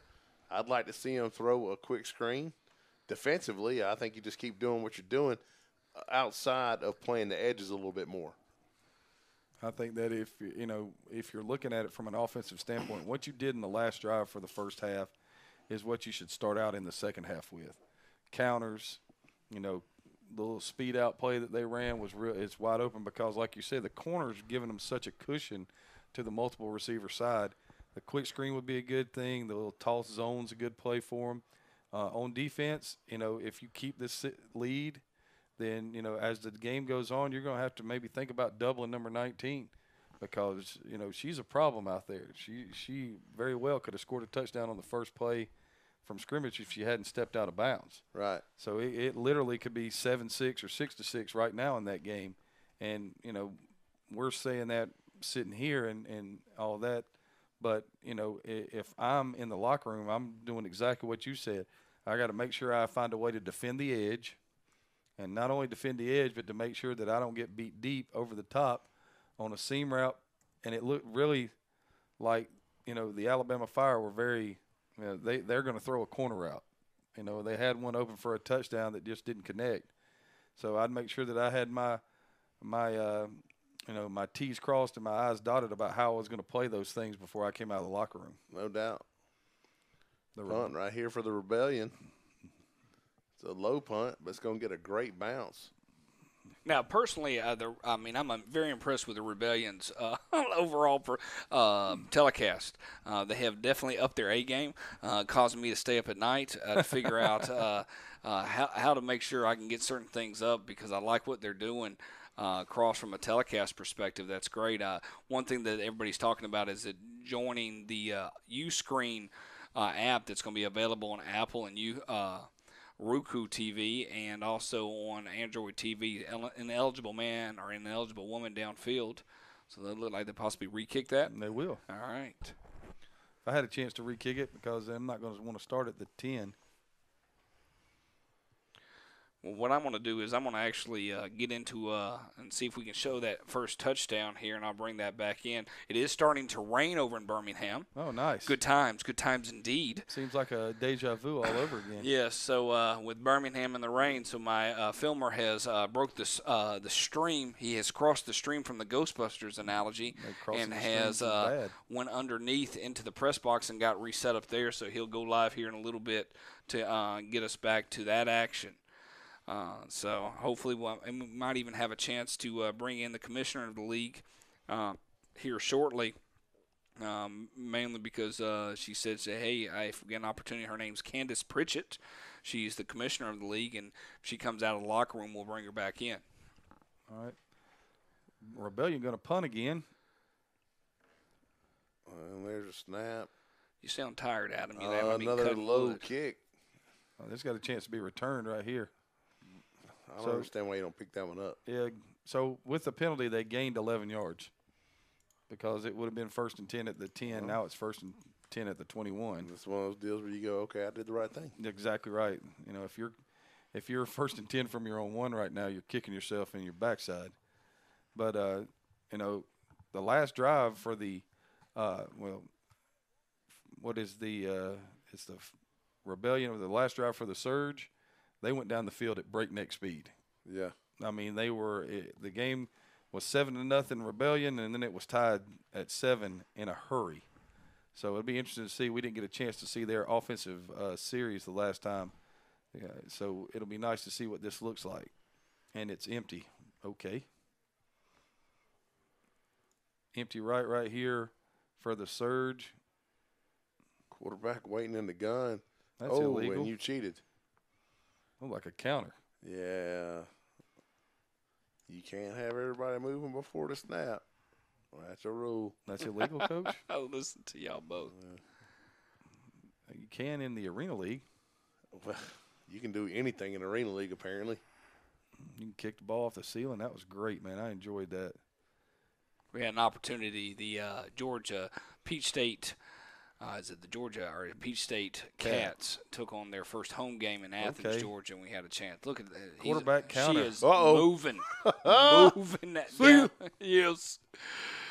Oh, hey, watch when she decided to put on the gas right there. Here? Yes.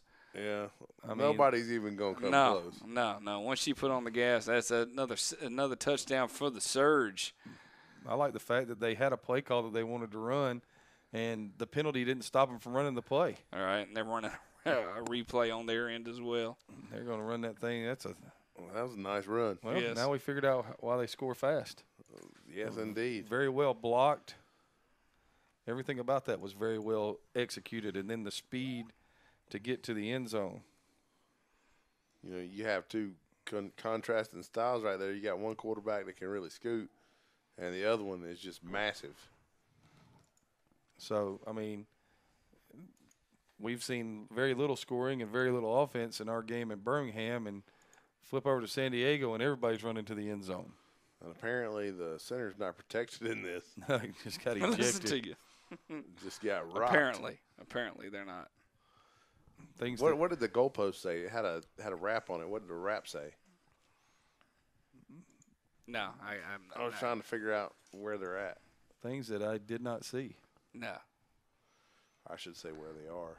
Yeah, because you You get that. can't end a sentence in a preposition. You know, start getting hate mail. Yes, you could. There's definitely a possibility Just don't call anybody a touchdown touchdown vulture. vulture. there. No, Just don't do that. Hey, man. Hey. Whatever Everybody you- be nice on that part. Oh, jeez. So the Surge will kick off. Last time they kicked off, they ran a little onside kick. Be interested to see if they do that again. Why not? Well, if you're going to score in 30 seconds, If yeah. your defense can hold, your defense can hold. You know, there are people that onside kick every play. Or Yeah. not every play, every kickoff. And never punt. You know, I just don't understand that philosophy, but, you know, statistically, there's very little difference in doing that and then kicking it deep every time. Right. Yeah. And when you look at the numbers for that gentleman that does that out there in Texas, he has an incredible winning percentage. Yeah. Well, I have a feeling he's not winning because of the onside kick. No, you think there's some – you got to pick Okay, that what ball are you up. doing? What are you doing? What are you doing? What are you doing? And she picks it up. Was she trying to give him the rope-a-dope? Like, I'm not going to pick this up until you get down here, then I'm going to run by you? But I whatever. thought for a second like she didn't understand. Yeah, I was thinking – I was having flashbacks to my first year of coaching, thinking somebody's going to be really, really, really upset here in about 2 seconds. But it's going to be 1st and 10 for the Rebellion at their own 19. Be interesting to see what they can do on offense this time. They had great field position last time. Not so great this time. No, this is not, you'd prefer to not start inside your or at your 20. No, that's Less of course than, it could be worse. yeah, it could be. Doubles again. That same look. Mm-hmm. Getting a 3-4 look out of the Surge right here. Martin in the gun, waiting on the snap. She drops, throws out to her right-hand side. It's behind the receiver. That's the second time they've opened up with that same type of route. First time it was real high, and that time was behind. Looks like they're trying to get a little, either that's a curl and a flat or a slant and a flat, but it's the same principle. Try to clear one to throw the other. The center's name is Suzuki. Okay. All right then. I just happened to notice that. Silence, guys. Y'all are doing a great job. But it's golden. Yes, I it is. tell you what, and if people with that kind of money are playing in this game, you got to like that. There you go. Listen to you. 3-3 stack look right here. Doubles for the Rebellion. There's a snap. Quick Toss. pitch out to the left side. Nice Ooh. tackle. And Gain of about 2 right there will bring up 3rd down and 8. brought down by number 39 for the Surge. That's Mercedes Tyler. Nice tackle right there. Looked like there may have been something on the cutback, and then that ended up real quick. Yeah, that was kneecapped. Never something that you want to have happen to you if you're running the football. Yeah, getting hit low is terrible. It is. 3rd down and 8 right here. Rebellion need to get something going on offense. Here comes pressure. Martin in the gun. A lot of pressure. Full blitz. She takes a snap, drops, quick Got throw this. out Oh, that was a really nice job of reading that blitz. to the left side.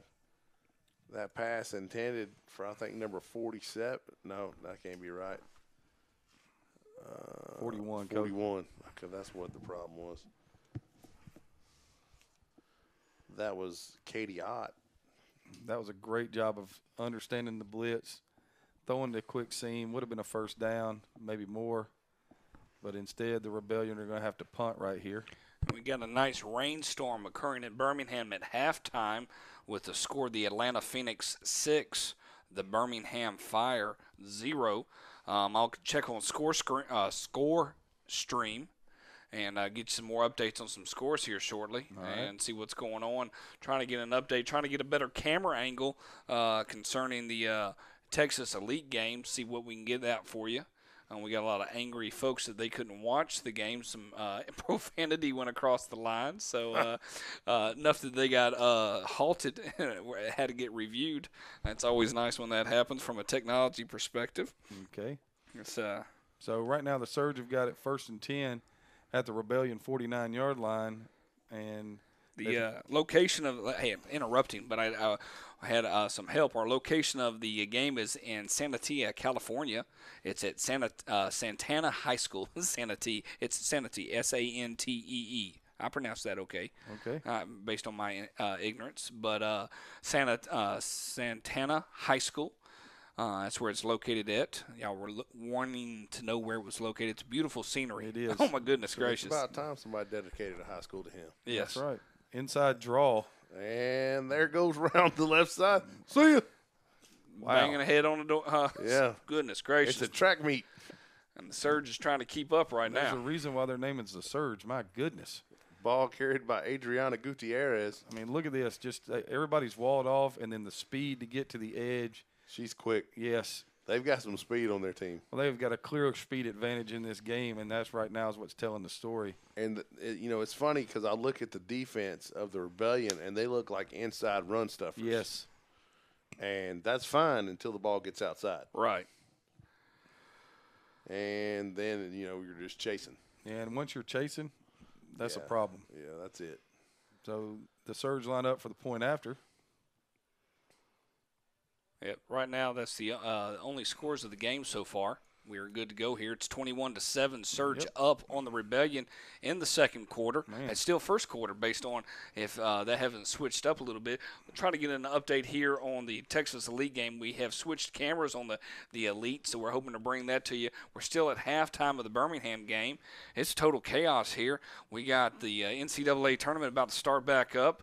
We got the Braves game kicking on one screen. Are we just able to are you okay that the Auburn Tigers lost, or are you still dealing with that? I think they got robbed, man. Yeah, that was a you're bogus. doing your best to call the game in a grumpy manner, so I appreciate that. If I got to give you some spark, some energy B12 to keep you going there, bud, I got no problem here with. It's not spark, it's Zip Fizz, buddy. You got to do what you got to do on that part. I apologize. It's energy B12. I'm just here having, just glad you can hear me finally on your mic. It's actually 41,667% of your daily value of B12. Wow. Thank you, Coach. I do love you, man. I mean, I at least try to in that way, so that's good. Well, I'm hard to love, like the song says. Yes, I will concur with you on that. Surge to kick off here.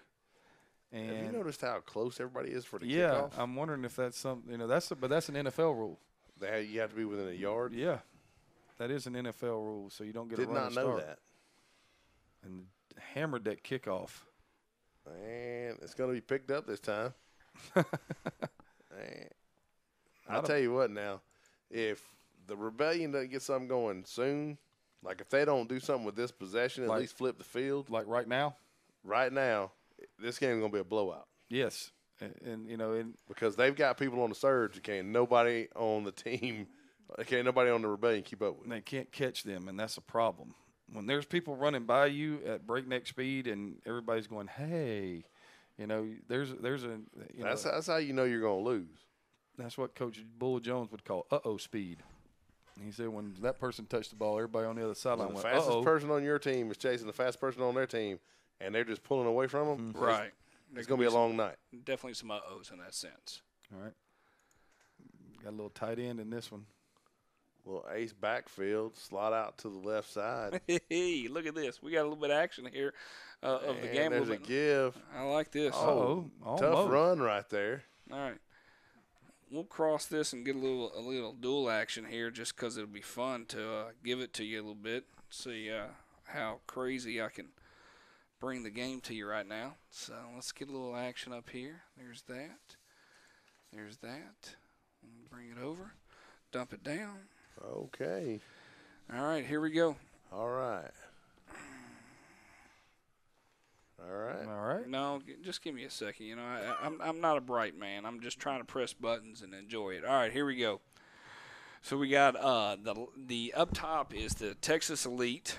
Up top to the left. Yeah, up top to the left. You got the the Texas left. Elite Spartan versus the Houston Heat. right. The Houston Heat is in the orange. Well, that makes sense. Yeah, so they got a little bit of better camera going here. So, hey, might as well bring in an action here from a live perspective. You never know what you can get out of this situation. Hey, Mr. Ref, how you doing? Haven't seen you in a while. Okay. So, Was it a touchdown? I didn't see the referee signal anything. no, I didn't either. Saw the player signal touchdown. Right. But it's one of those ones if you're able to bring different things on, might as well bring 2 games to you at once if a possibility. The Rebellion did get a first down, Coach. I appreciate you keeping a track of that there, Craig. You do a great There job goes of Martin that. around the left side. She is a load, buddy. Okay, little trips and got him to the edge. I mean, you talk about a game that we're seeing 6-0 with the Phoenix. Yeah, and then this this one's game is 21-7. We're going to be sitting back watching this game to the end. yeah they did score because there was the point after, Yep. and it it's was good. Let's see if we get a score on the scoreboard here. They're going off the sideline. I like what they're bringing with the cameras. That's good. It's a pretty cool look right now. Yeah, I'm gonna. I'll try to put up a little bit more here. And not have nuts. So, gentlemen, you keep talking. I'll have a little What's fun. going on? We're on the Texas Elite Spartans. They're the Elite Spartans. Did they call a hold? Unless they're changing over for the second quarter, Coach. There you go. Can I get a view out there out in my house like that? I'm all in favor of that. That is a good view. End of the first quarter, second quarter kicking up in Santana Sultans. What would you say? How you pronounce that? Sultans, yes. Sultans? They're the Sultans of swing. What are Sultans? Help me out. The Sultans. It's. Come on, give me a mascot right there. I would have gone with a Santana banana slug. Like you see Santa Cruz? Yeah. Yeah, I hear you. Always like the Long Beach State, LBS. They were the dirt bags. I like that. Be self-aware. Yeah. There you go. Listen to you both. Y'all are killing me, Smalls. Killing me. So, if you're looking at this from a Rebellion standpoint, you had a big run. You've got a score right here, and looks like they're going to stick with this trips look. I would look for quarterback sweep again right here. Yeah, I'm thinking about the only thing we can't do is give them the ball back. Yeah, I mean, Yeah, I'm expecting quarterback run to the left. that's what I would think. That's what you just had, very good play with, successful play with. Martin under center. Takes a snap. She drops, looks left, swings it out. That's incomplete. Wisely so. I'll check on there are certain people asking about the Denver Bandits and the Nebraska Nighthawks. I'll check a look to see if we can get anything on them, and if we can, we'll throw in there right now during the first quarter. So we don't have much more than that, but I'll go away. If y'all can, make sure you look on this right-hand side if you get caught up. Tell me if the game starts. Okay. I'm multitasking here. We got the Houston Heat at the top left. They got a down camera here. They're doing a great job just trying to bring us coverage. Even though it's ground coverage, it's still coverage. And it's the Houston Heat in yellow and the Texas Elite Spartans in purple. I probably would have filmed from the press box right there. It was pretty bad. The Rebellion. They couldn't zoom in with the phone. Oh, tried to give the inside trap right there. Ends up picking it up by the quarterback. Wow. That almost ended up being a huge play. I was watching the other game. Well, once again, you're responsible for that one, and you're responsible for that one. Gotcha. And then I'll keep looking back over here in the pouring down rain, hoping the equipment survives. All right. Looks like the Heat. Well, never mind. I like the sideline view, though. It's good. Yeah. I dig the uniforms, though. I do. I don't mind them. I'm excited to hear about the new Atlanta Phoenix uniforms when she said they were wearing white jerseys. That's good. She wouldn't tell you anything No. about them. She kept it what we call on the DL. All right. Rebellion coming back. Looks like it's going to be third down and long. Doubles with a pistol look.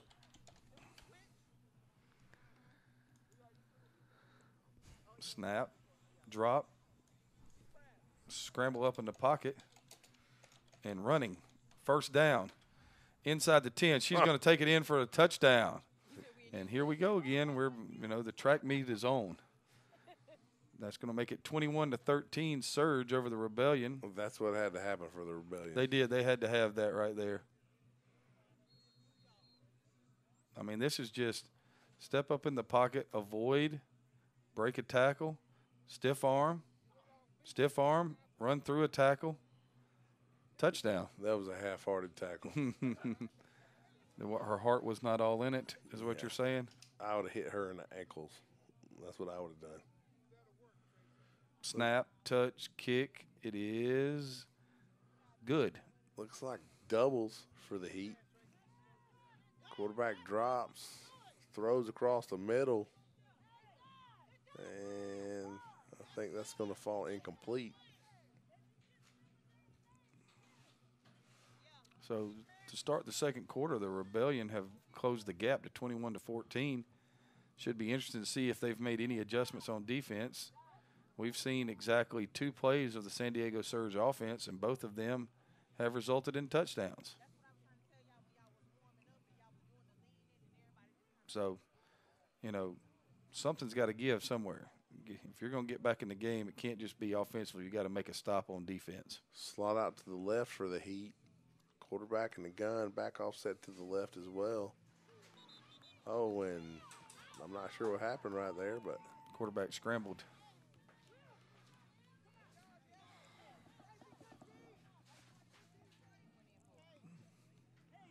Rebellion getting ready to kick off. The Surge do not expect a deep kick at all. They've got 9 people up tight. Kickoff is kicked short, recovered at the 48-yard line of the Surge. So the Surge will take over 1st and 10 at their own 48.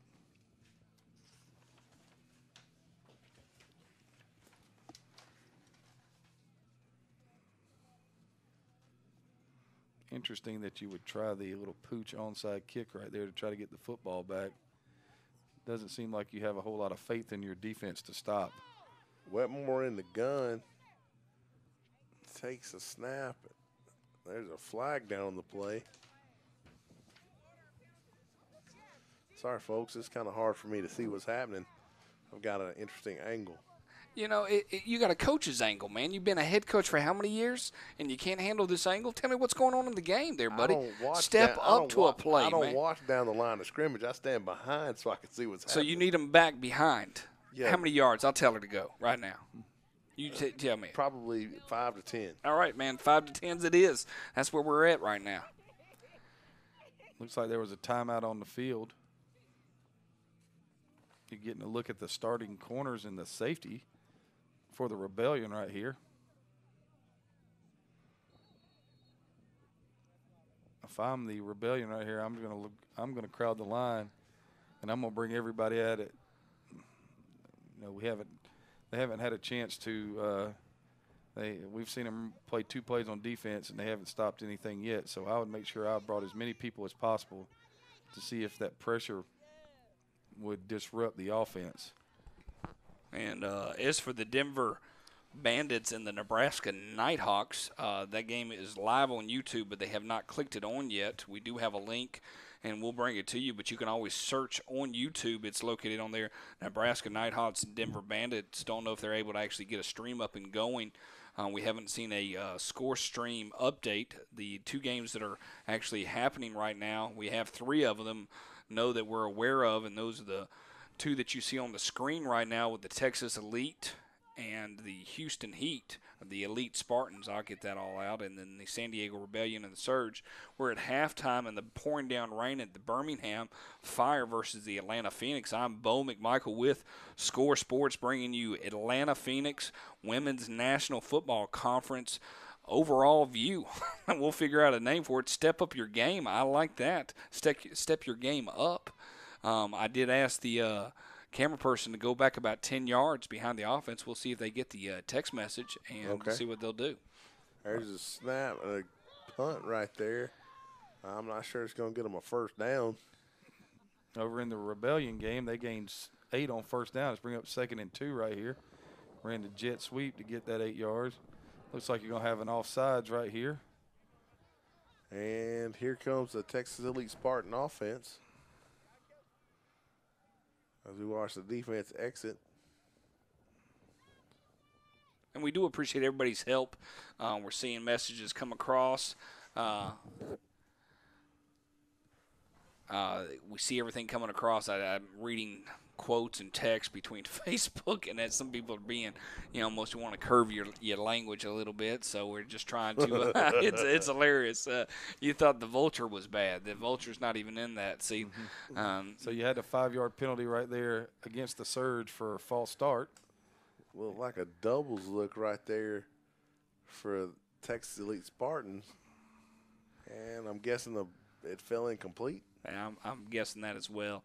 Once the Phoenix game comes back on, we will probably depart from the Elite Spartans. Back to, there's going to be a holding in there. It was going to be back to 3rd down and about 2, but now we're going to get a hold right here. And about the only thing that can stop the Surge offense is the Surge offense. And they've been pretty productive. That ball coming right at us here on this angle for the Heat. Does the Heat have the ball or the Elite Spartans? The Elite Spartans have the ball. Okay, thanks for the update on that part. We've got a 2-2 ball game for those Atlanta Braves fans in the world. And the other game has not started yet. Am I correct in understanding that? Correct, yeah. All right, meaning the NCAA tournament, second game of the Final Four. Congratulations to the Notre Dame Lady Irish taking on the Lady Bears of Baylor tomorrow night in the women's championship. I'm pretty excited about watching that myself. Should be a pretty good game yes, right there. I would agree with you wholeheartedly on that part. 2nd down and 18 right here for the Surge. I don't think this is a legal formation now it is. Got to back up the slot right there. Doubles look for the Spartans, and we got a third. Sorry, go ahead, guys. They faked the little quick screen out, and now you've got a loss. So the Rebellion defense showing up right here. It's going to bring up 3rd down and 19 for the Surge. Tried to throw the little or fake the quick screen out to the side and run a little quarterback counter. It looked like.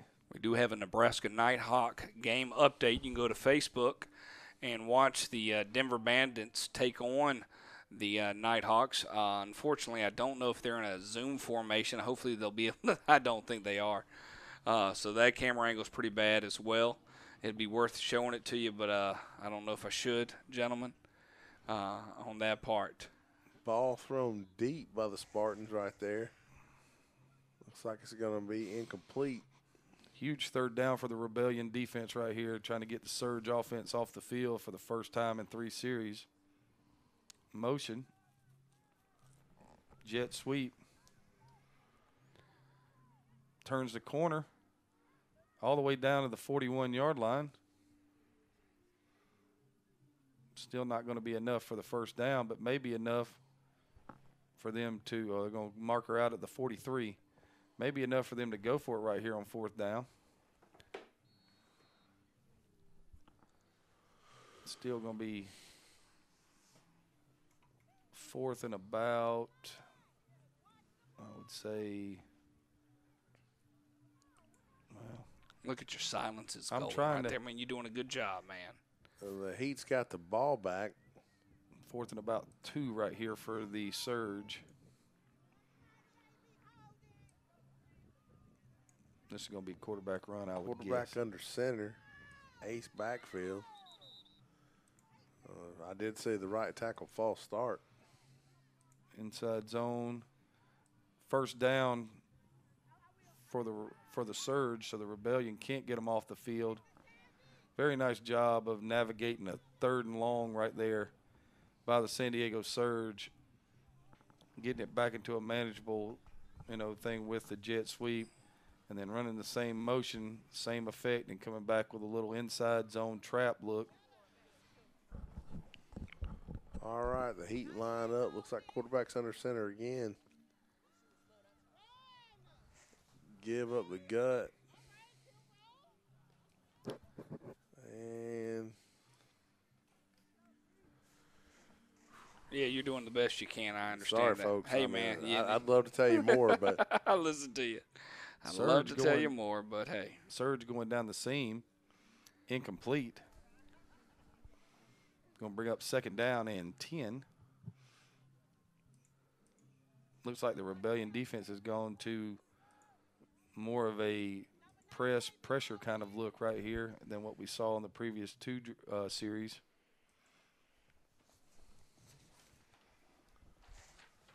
So it's 2nd down and 10, ball at the 37-yard line. Got about 3 minutes remaining in halftime for the Birmingham Fire before we get that game started back here. How long was halftime? It seemed like it was forever, to be honest with you. I don't know what was going on. They might have waited for the rain to get out. They probably were looking at the radar a little bit. It's coming down fairly heavy.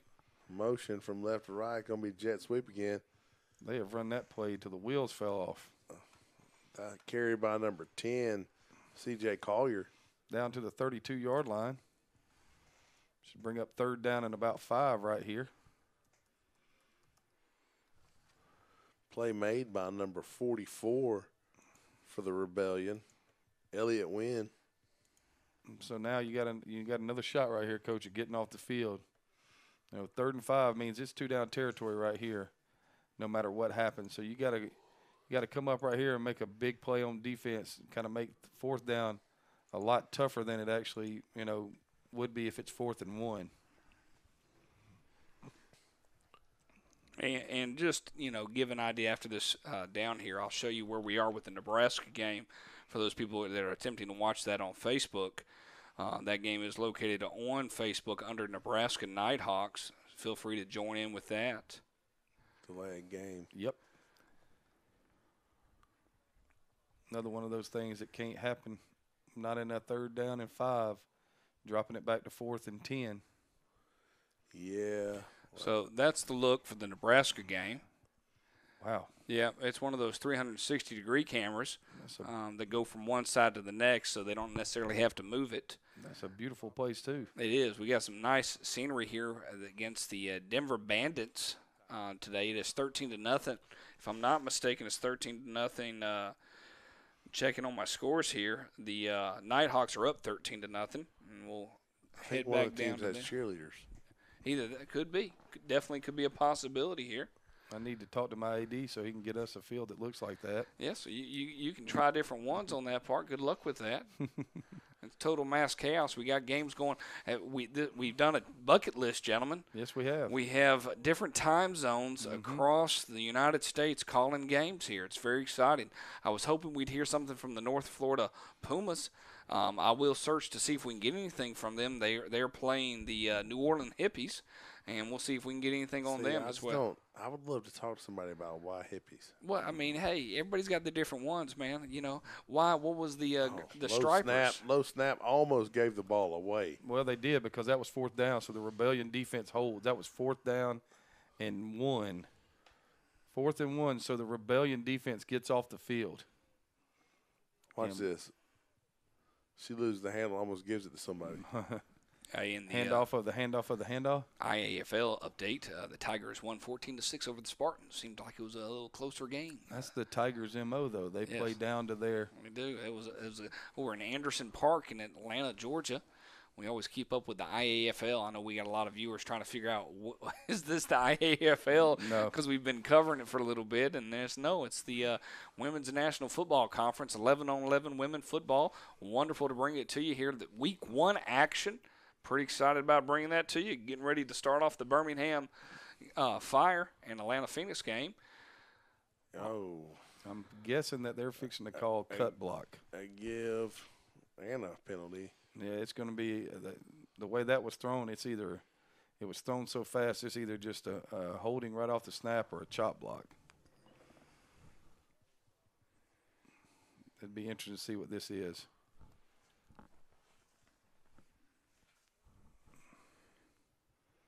Hands to the face. Yeah. And it's on the defense, so that just made me sound like the dumbest human being walking the planet. No. Hard word, man. Hard word. So. Well, it's gonna bring anytime a referee wears an arm sleeve, it's going to be some serious stuff. There it is. He's got on a shooting sleeve. There it is. It's there for what my brother would call it's a visual sleeve. Visual sleeve, so I look like I know what I'm doing. I like it. I tend to have that problem with my baseball team. Every one of them has a visual sleeve. So, Rebellion ball, 1st and 10. Toss. Yeah, out to the right-hand side. Turning the corner. Going to pick up about 4. If the DB comes up right there, it's not that great a play, but if you stand in the corner and wait. Yep. But I guess it's easier to say than do. It is. Only gave her a gain of 3, so it'll bring up 2nd down and 7 right here.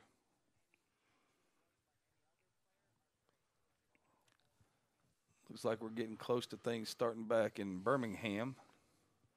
Good job keeping your eyes on that, man. Yes, sir. All on that, man. 9 o'clock Eastern Standard Time. Got bright, sunshiny day. Kicked off at 5 o'clock here with the Rebellion and Surge. Martin under center. Just trying to get you a Florida Puma update. She drops, throws it out to her left side. Nice job. Oh, hey, good Receiver move. spins out. Nice Good move. move. Nicely done. She was playing keep away. Yeah. Look at that right here. She hit the X button right there, and then with the Y for the dip right there with the Y button, and there she goes. Great job. This is how it's supposed to be done. You catch the ball, you turn out, There it is. and run. I was waiting for somebody to say to catch the ball and spin outside. Nice little throw on the hitch. Good timing on the route. Picks up the first down. It'll be 1st down and 10 at the 45-yard line. I mean, you can march down the field with that play. Yes, you can. Here comes the pressure. Quarterback sneak, and they got him. Oh, good Lord. Wow. It's going to be another 1st down. Martin is huge.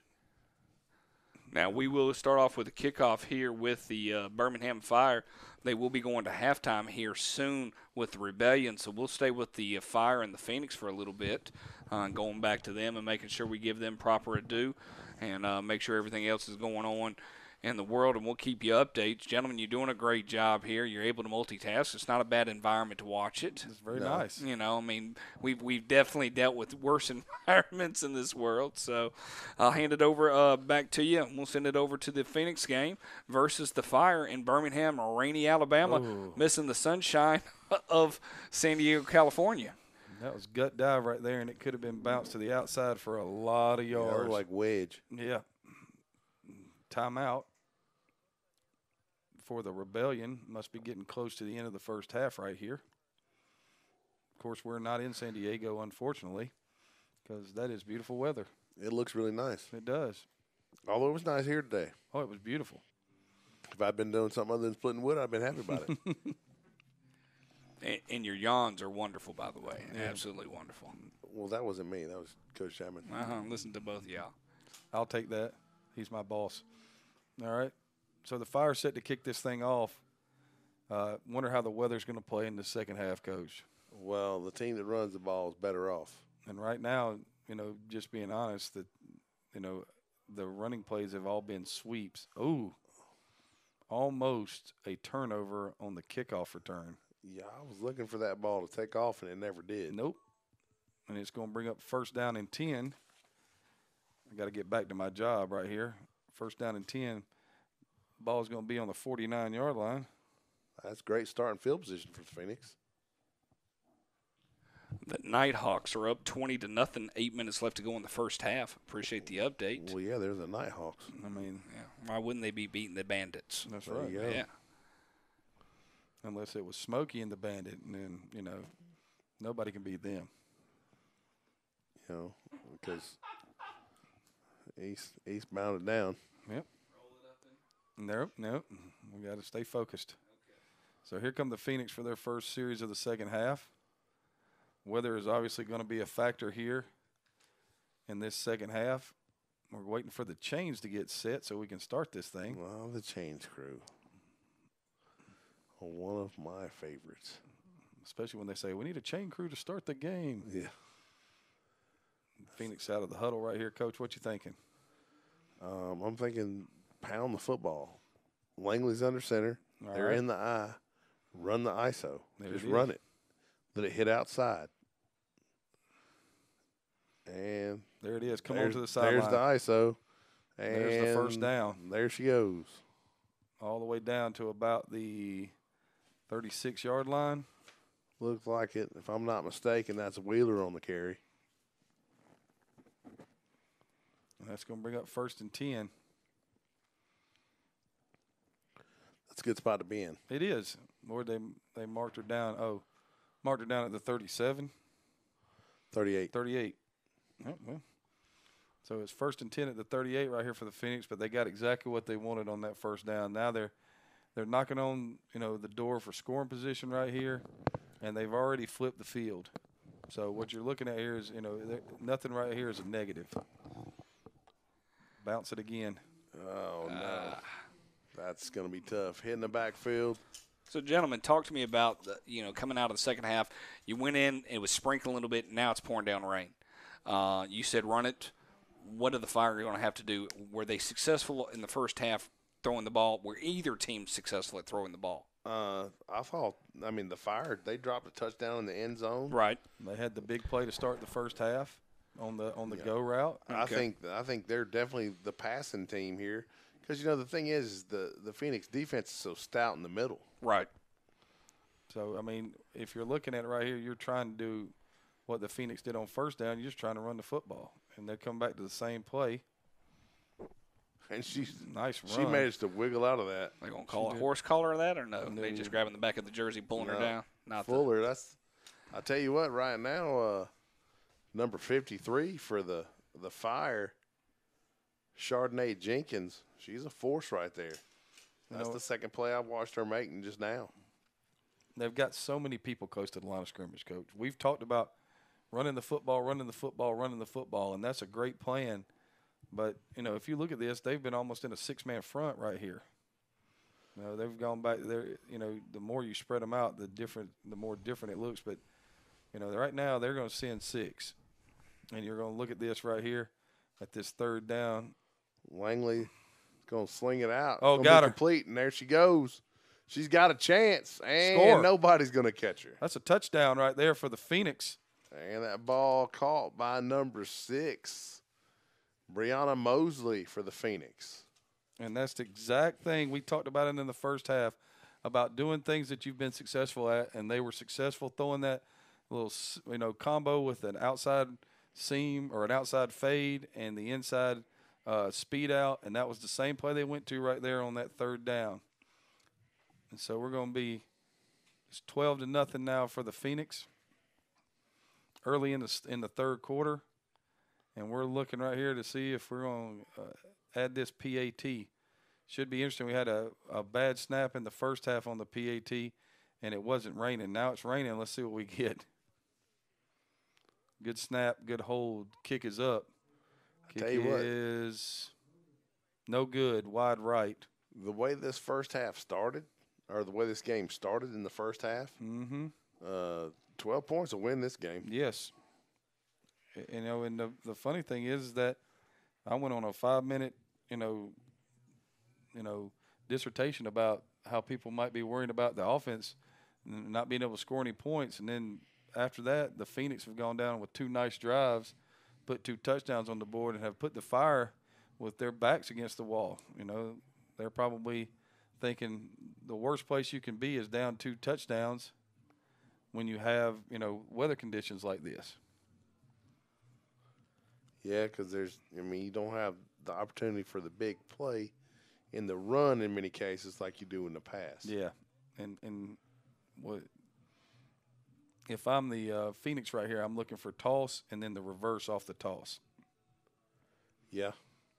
And I'm just, I'm gonna be real honest with you. We didn't do a good job of defending either in the first half. So it would be a good time right now.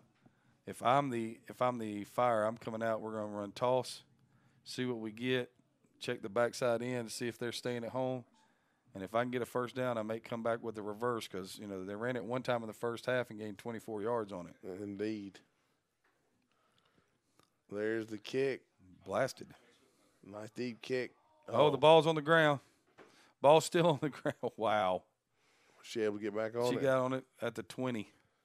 That was number 19, Young, who fielded the ball and then kind of lost the handle, kicked it, and was able to get back on it. So it's going to bring up first down and 10 for the Alabama Fire at the 20-yard line. All things considering, it could have been a lot worse. Great show. Great show. All things considering? Yeah. Mm-hmm. So, what are you thinking right here if you're the Fire, Coach?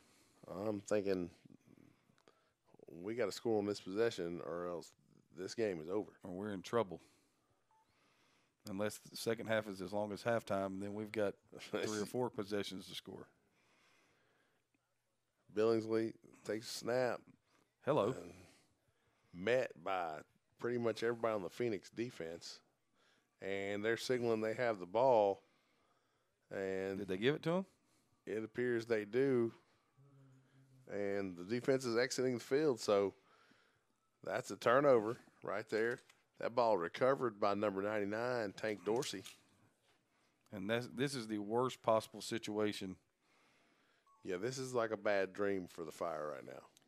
So now it's 1st and 10. The ball's on the 18, and it seems like the last, 5 or 6 minutes of the first half and the early part of this second half have been played on this part of the field. Well, and this is one of those deals where, we've all been part of something where, everything's going wrong. Yep. Yeah, we always call it, say the wheels came off. Mm-hmm.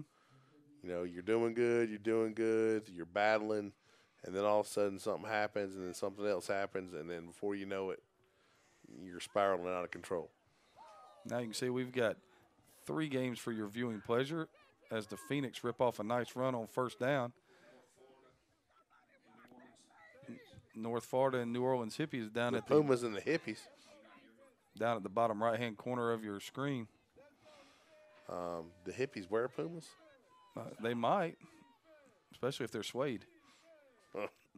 At the top of the screen, you got the Rebellion and the Surge. Seems like the Surge have just taken over, trailing by 7, while the Phoenix are inside the red zone. They're sitting there looking at 2nd down and 7. A little motion right there. Toss to the left side. Oh, nicely played. She's going to get down to about the Fuller on the carry. 12. Yep.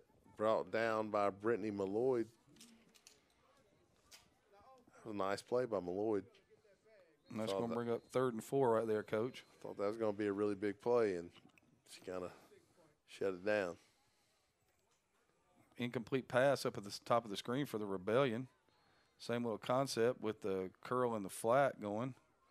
Looked like they faked a little bit of the bubble screen right there. Langley in the gun. Takes a snap. Has to pick it up off the ground. Throws it across the middle, and it's going to be too deep right there. And that's going to bring up 4th down and 4 from the 12-yard line. Rebellion sitting here looking at a nice field position right here, 2nd down at the 45.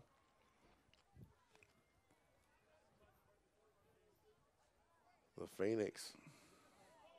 It's a big play right here. Snap, inside give. Going to pick up about 2 right there. It's going to make it 3rd down and 8. While the Phoenix setting up his 4th down and 4 at the 12. In the I backfield, look for counter right here. Langley under center. And there's counter. There's 4 yards, and there's a 1st down at the 5-yard line. Ball carried by number 16. So that's going Brittany Smith. It's going to bring up 1st and goal at the 5-yard line. And just like I said, this game's fixing to be over. Coach Collins, the soothsayer. 3rd down right here for the Rebellion, going up top. That pass is knocked down and almost picked off. Immediate pressure caused the quarterback to get the ball out of her hands before she wanted to. Same play for the 1st down is going to be the same play for the down to the 1. Held up right there at the 1-yard line. Nice, tough run. Uh-oh.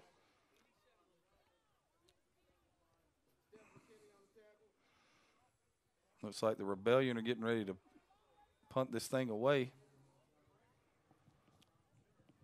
The Phoenix at the 1-yard line. 2nd and goal. If the Phoenix punch this thing in right here, it pretty much is. Yeah, that's game. all. That's all she wrote. Unless shenanigans happen. It would take absolute shenanigans. Need to run this ball to the right. Or, they're not going to give her that, are they? It looked like her knee went down. Yep. Well, there's a fumble on the punt. Rebellion has the football back. But it is NFL rules, so they gave her a touchdown. So that will be 18-0. And the Rebellion right here on the punt. You'll see the punt returner go to make the play on the punt, and her foot slips. She falls down. And as she falls, the ball bounces off of her. She can't get back on top of it. Ball recovered by the Rebellion right there, so that's going to set them up nicely. That's going to be 1st down and 10 at the 25-yard line. Trying to tie this thing up at 21. Looks like the Phoenix are going for 2.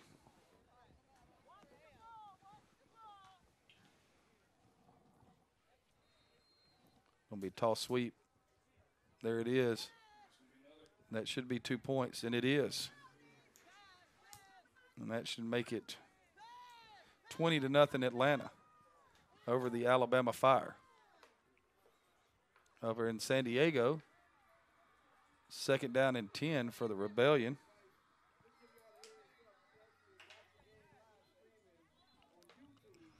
And as explosive as the Surge were for 3 offensive series, we haven't seen much of that lately. And now you got the Rebellion who've weathered the storm, and they're sitting right here with a chance to tie this thing up. Doubles look.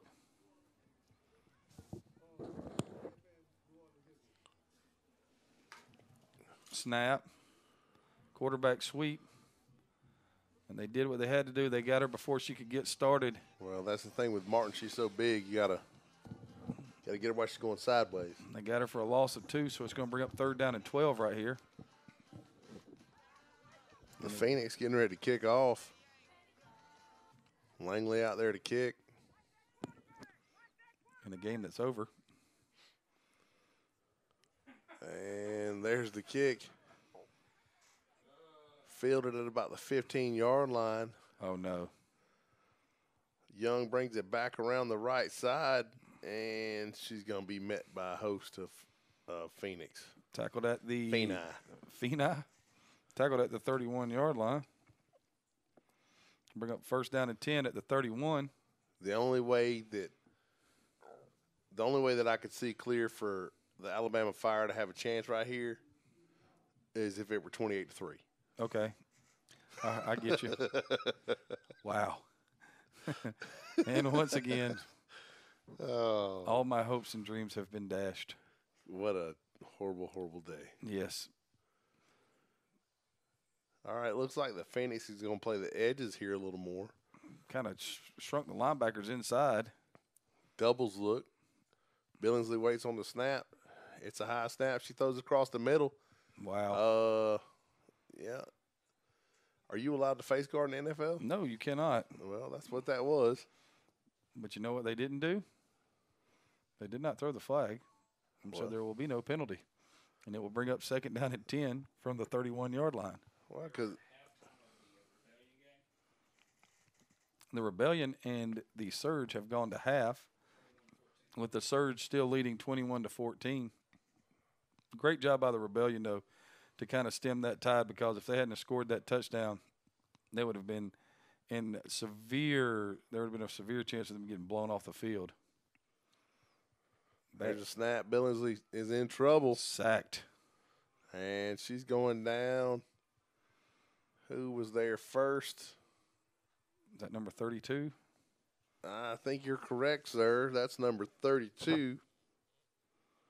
Who's a great player. But not on my roster. All right, so they're going to mark that down at the 22-yard line. So it'll be 3rd down and 20 at the 22.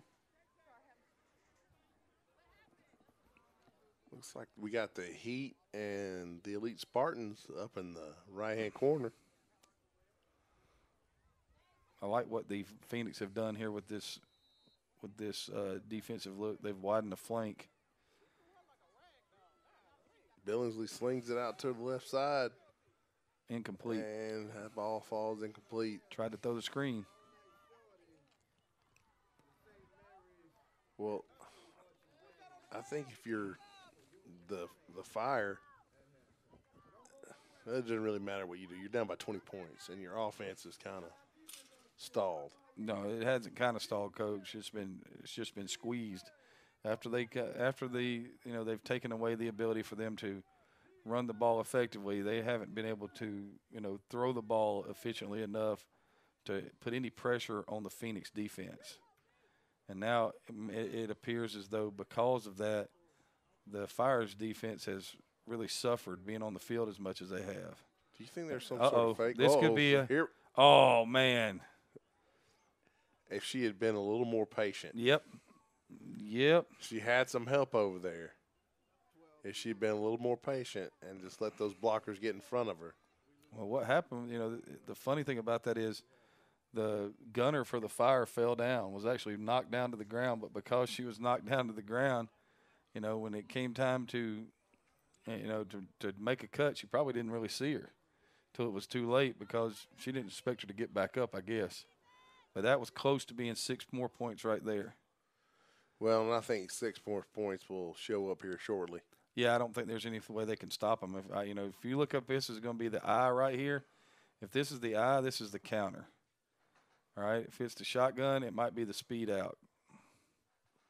Well, you got to slide out to the right side, true gun backfield. Langley waiting on the snap. The Fire trying to figure it out. Yeah, and they're not going to come out of their 5-man front, so that's really leaving them vulnerable on the backside right here. But I wouldn't come out of it either. I'd be expecting to run right here. And there's the snap. It's a low one. Langley pulls it down, decides to run. And she's got some space. And she's going to have a nice pickup on first down. Down to the 21. It's going to bring up to second down and 3, and that's easy for me to say. All right, just got a report in. Right now, the Pumas are leading 12-0 over the New Orleans Hippies. Is that game in New Orleans, Coach? It is.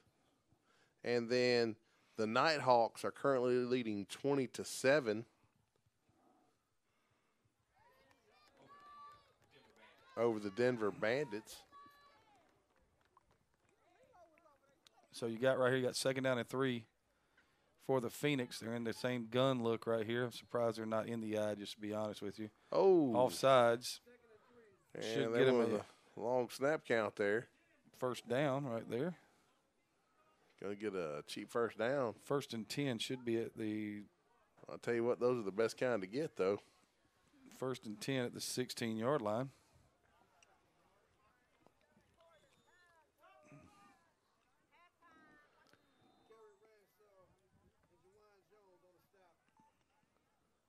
And the Phoenix line back up, first down. Slide out to the left, gun backfield. Snap. There's a snap, give on the ISO. Nice bounce to the outside right here. Oh. Down to the 13-yard line, gain of 3 right there. Nice carry by number 15, Brandy Pringle. Pringle gains up 3 and brings up second down and 7. But right now the Phoenix has got, they're doing everything they want. They've put the game, really in the cooler right here, and now they're just running the clock. And I know it sounds funny to say that in the third quarter, but, you can run the football and you can put this next touchdown on the board. This game's over, man. Yeah. I mean, it is. Because they're going to score, and then they're going to run the toss and get the extra point. Yeah, and it'll be 28-0. Yes. And the Fire should pack it up. There's a snap. Langley throws it out. Post. Oh, dropped. That was right there. Great call and a great throw. I couldn't tell where that ball hit. Did it hit her in the chest? It looked like it hit it right in the – I think that's number 6. I thought it came off a knee. Maybe it did. But it was right there. That's one of those balls that, that should be caught.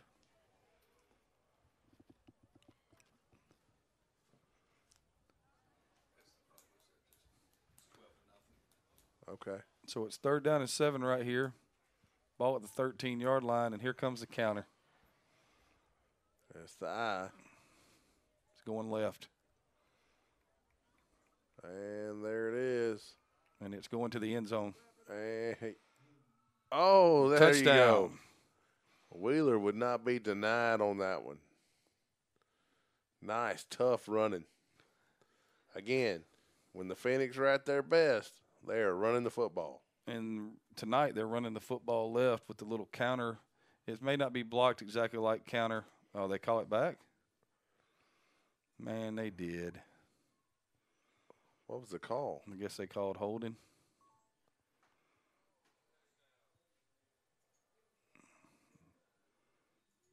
Okay, then. All right. Trying to keep the game close. I understand. So that's going to bring up 3rd down and 16. And the ball is going to be at the 22-yard line. So now, be interested to see what they do. Might be time for the play fake off that little counter look. That'd be a good idea. Try to throw something. Looks like they might be going to call timeout right here. I'll tell you what, I think if you did anything, if you came back and you went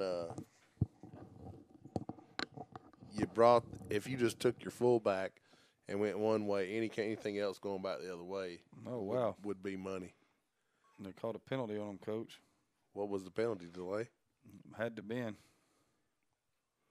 Oh, geez, man. So now it's 3rd and 21. We're going backwards. Mm-hmm. Langley under center. Toss. Sends the fullback in motion. There's the toss. Got some good blocking. Nice running, too. And Wheeler's going to be really close. That's going to bring up 4th and short. Nah, 4th and 11, Coach. Okay. Again, this whole I can't see the other stick thing. The old double sticks. Double sticks gets me every time, homie. Old double sticks. And the ball is going to be at about the 16-yard line. You're going to get 4th down and about 11 at the 16-yard line. So now I wouldn't be surprised if they didn't throw that post again right here. That or the speed out. Well, if you're the Phoenix, you can do whatever you want. Yeah, you can. You don't have – there's no – No, you're in no way in any jeopardy of losing this game. just don't do anything dumb. I mean, shy of giving them the football and letting them score. There's the toss. And trying to get outside. Whoa, wait a minute. Oh. That's down to the 4-yard line. And that was a face mask. They're not going to call it. But a face mask is actually, a lot of people don't know this, sticking your hand in any opening of the helmet is considered a face mask. It is. Let's see where they mark this ball. It could be a real interesting spot right here. Up top in the right-hand corner right there, you'll see the L.A. Bobcats. And where are the Majestics out of? Seattle. Seattle and Los Angeles. And this game is being played in Los Angeles, apparently. Quick throw right there by the referee. Ball was thrown across the field, and it didn't take him very long to pull his flag. No, it did not. I tell you what, that would be fun to spoof, just like commentate referees. Mm-hmm. That would be hilarious. So it sounds like a Saturday Night Live skit. So it looks like they're going to turn the ball over on downs here in the Phoenix game. It's going to bring up 1st and 10 from the 6 for the Alabama Fire. Well, the Fire will get to hold the ball for 3 plays and then punt it. If they don't give it right back. Billingsley, and this is one of those deals when the wheels are coming off, it is hard to rally the troops. They've gone to 2 tight ends. Here comes the delay. And there's the leg. Oh, illegal substitution. And that's going to take them a little bit closer. To the 3. So now your quarterback is 4 yards deep in the end zone when they take the snap. Yeah, and I can't remember any times I've actually put 1st and 13 from the 3 on there. No, that's not a real common one. So, I mean, this is about the worst that you can have for the Fire right here. Oh, yeah. But, you know, it's been fun tonight so far bringing this Women's National Football Conference game. Of course, the Women's National Football Conference sponsored by Adidas and Rydell. I don't know why I keep wanting to say riddle. It's not like I've never seen that word before. And there's a snap. Billingsley gives. Oh, and they're going to be lucky to get out of the end zone. Might not get out of the end zone. And I think she went back in under her own power. Back in under her own power. You can't mark it down. No. Oh, she turned and ran the other direction. That's a safety, man. That's going to bring up 2nd down and 16 from the 1. And there's another Alabama Fire player down. And that was the most sympathetic referee in the history of the world because that was a safety. Indeed, it was. Now at the top of the screen, top right-hand corner of your screen, we're back in San Diego with the Rebellion and the Surge in a 21-14 game for the Surge. We got the Majestics and the Bobcat at the lower right-hand portion of your screen. And we've got wall-to-wall football here.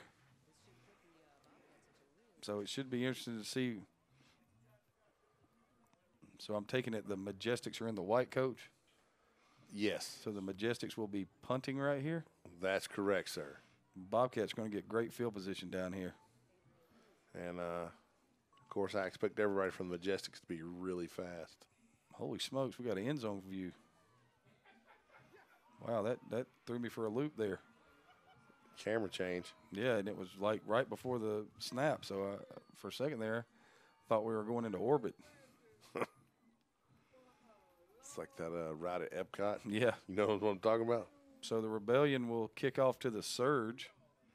See what adjustments the Surge made after being explosive on offense in their first 3 series. Nothing much to write home about after that. Ball picked up at the 10, returned to the hello. Might be 28-14. No, nice play. Oh, great job by the kicker right there. Kicker runs out of bounds at the 35-yard line. It appears that here's a big return down here at the bottom. Oh, and shoved out of bounds right there. The Bobcats, I thought, might get in. I think the Phoenix have gone to the 4th quarter right here, Coach. So the Phoenix are 15 minutes away from notching victory number 1 here in the early season. It's already notched. It's too late. It's already notched. It's too late, Coach? Yeah. Next snap, it's going to be 22-0 because it's going to be a safety. Yes, it should be 22-0 already. Actually, it should be 28-0, but hey. All right. So the Surge right here coming out. I'm going to have 1st down and 10 at the 35 after a monstrous kickoff return. Got an update right here on the Pumas game.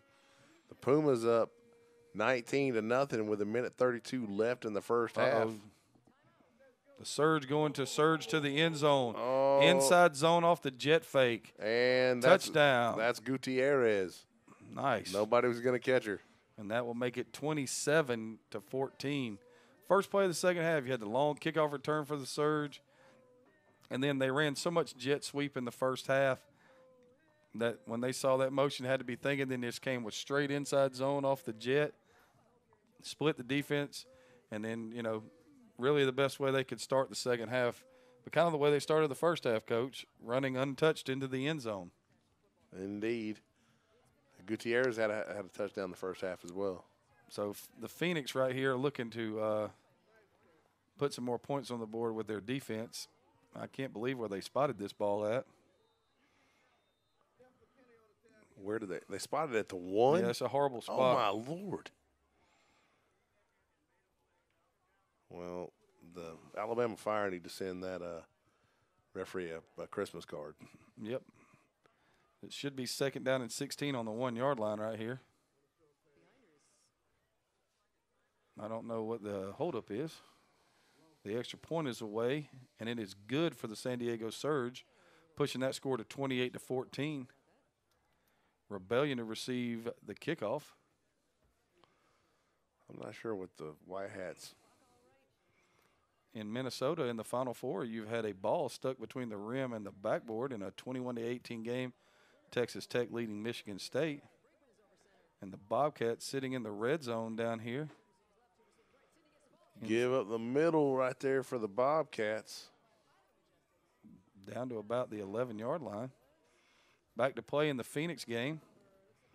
Looks like we've got everything set and ready to go. Maybe not. Once again, I lied to you. Yeah, this cat stole a towel out of his mom's house. It's about half a mile long right there, the referee.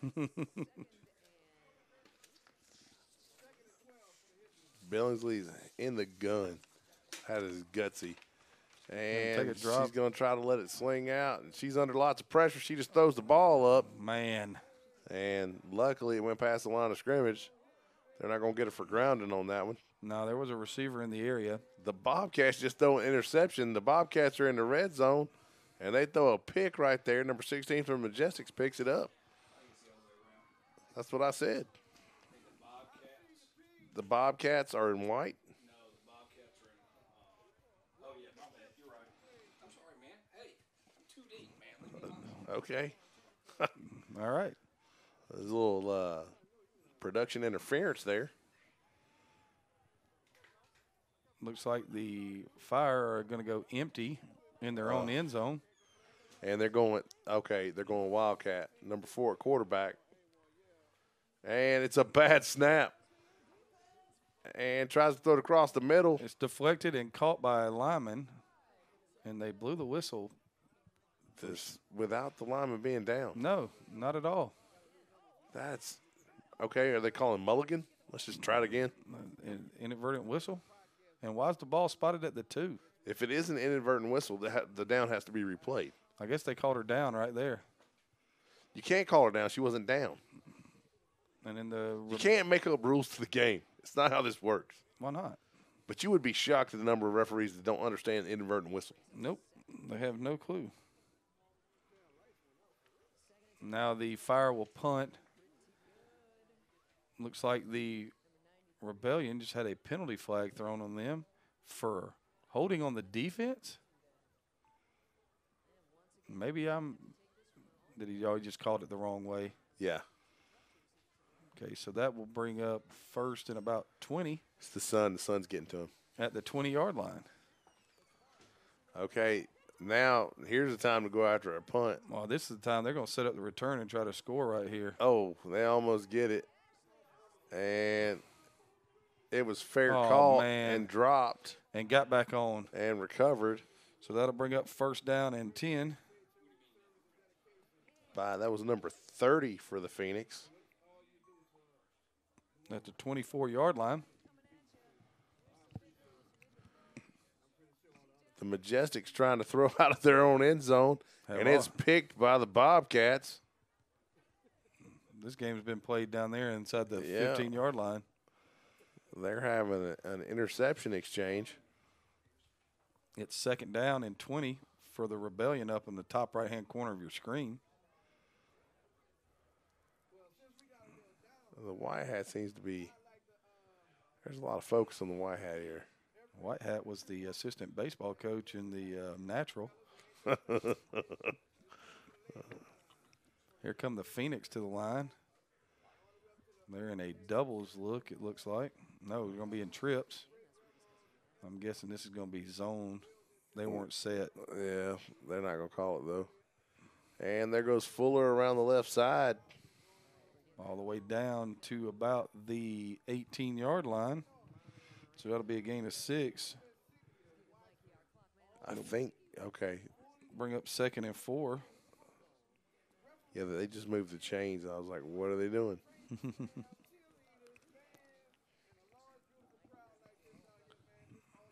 The Rebellion are really behind the sticks right here. It's been a rough opening drive for them to start the third quarter. Phoenix trying to salt this thing away. Yeah, it's done, man. You got to open the wound and pour some salt in it. Yeah, well, that's what they're doing. All right, it looks like the Bobcats just fumbled and the Majestics recovered. And it is a battle of turnovers. The turnover bowl down there. And a nice tough run by Fuller going to get a first down. Yeah, it's going to be first and goal at about the 8-yard line.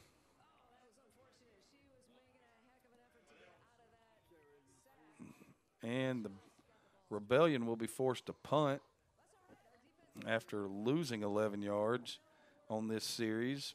It's going to set up the Surge with great field position And with an offense explosive as the Surge, you don't want to give them good field position, which they've had to start the half with a great, kickoff return.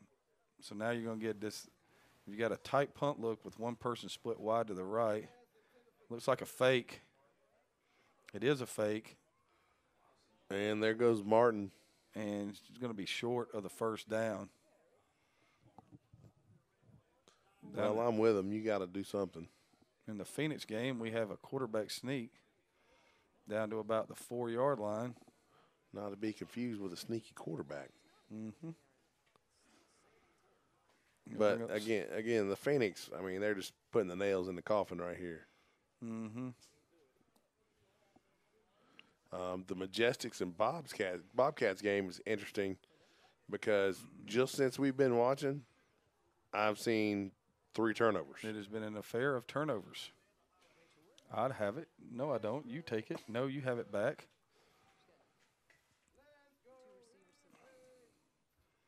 Phoenix to the ball. 2nd and goal from the 5. They've changed quarterbacks, Coach, gone to number 8 in at quarterback for the Phoenix. Well, that's always a good thing. You want to give as many people reps as you can. There's a snap, and there's a flag and a whistle, apparently. They're going to call a false start on the Phoenix. So that'll bring up 2nd and goal from the 10. We're going to have a holding penalty up here against the Surge on the jet sweep. It's going to bring up 1st down and 20.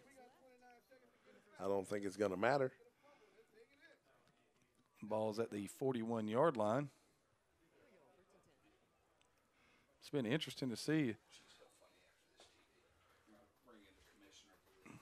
So you got the Phoenix down here, and they're basically salting this win away to go to 1-0 on the season, Coach. They're getting a lot of people reps down here.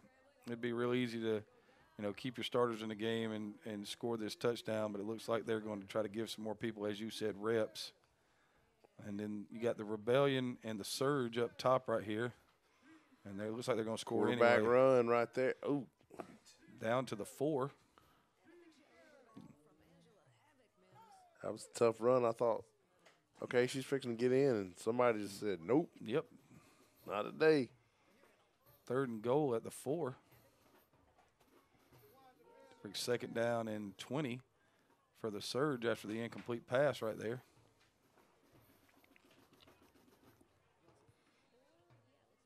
And we've played, 4 or 5 snaps in the Majestics game, and nobody's turned it over yet. Oh, jeez. All right. There's a snap. Quarterback run again. Hello. Oh. I think they were waiting on that. They were. Hey, Candace. That's what I thought it was Candace. I wasn't sure. Candace, I'm going to bring you on live on air. Just a second, okay? I'm going to hook you up, okay?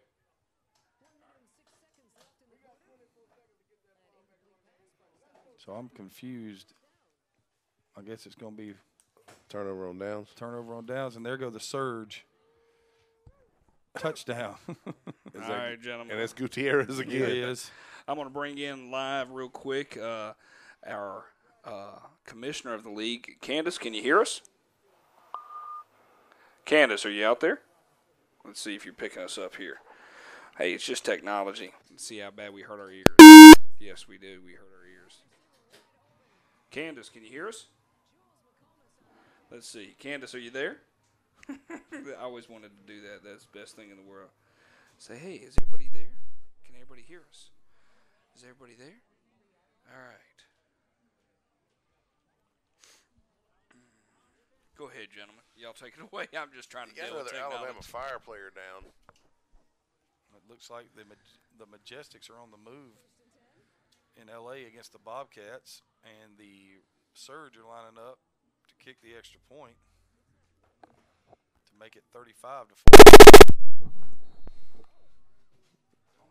Snap, touch, kick is away.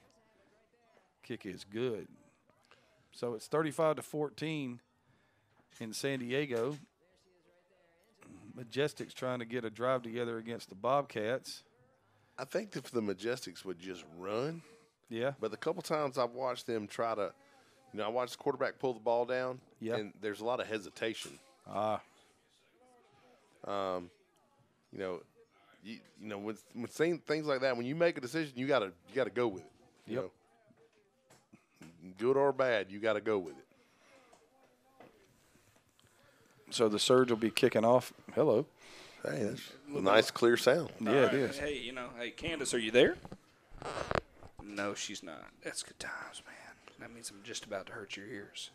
Looks like that the Alabama Fire players up and moving off the field under their own power.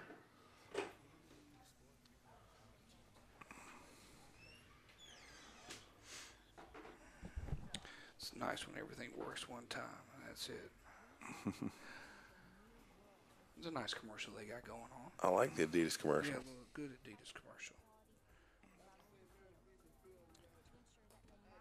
Looks like the surge are getting ready to kick off.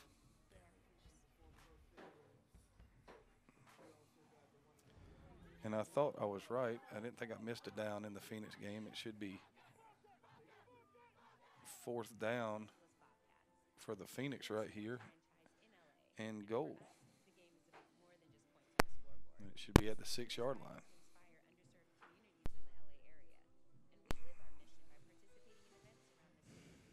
So, interesting. It's going to be 1st and 10 for the Rebellion at their own 33-yard line.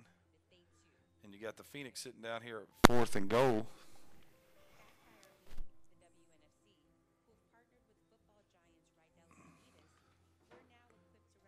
Going to try to throw this thing. Jump pass. Touchdown. Deflected and then caught. And that's just the kind of night it's been. And they can get a little touchdown dance right there. Yeah, that's just the Alabama Fire player deflected the ball and it was still caught. And had it not been deflected, I don't know that it would have been completed. Wow, nice throw. Nice pickup 1st down yardage right there for the Rebellion. That was a tough throw. A very tough throw. Yeah, that was nicely done. But it's been a great night. We're bringing you a lot of action here from the Women's National Football Conference from both the Atlantic and Pacific conferences, giving you games from all over the country.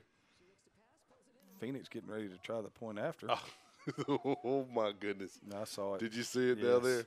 For those that just missed it, the Majestic quarterback was rolling to her left and just completely lost the handle on the ball. Yeah. Which is really unfortunate. But it's amazing how slippery the ball can be. I watch it come out of the back of people's hands and just, somebody go to throw it and then the ball's not there. And it's interesting stuff. Playing quarterback's tough. All right, so the Phoenix were successful in their point after attempt and made it 27-0. The game has officially been called, so that'll put the Phoenix at 1-0 on the year.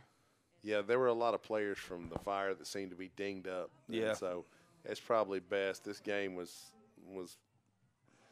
done. It was done. But it's a great night for the Phoenix. And you always hope you get that first one under your belt.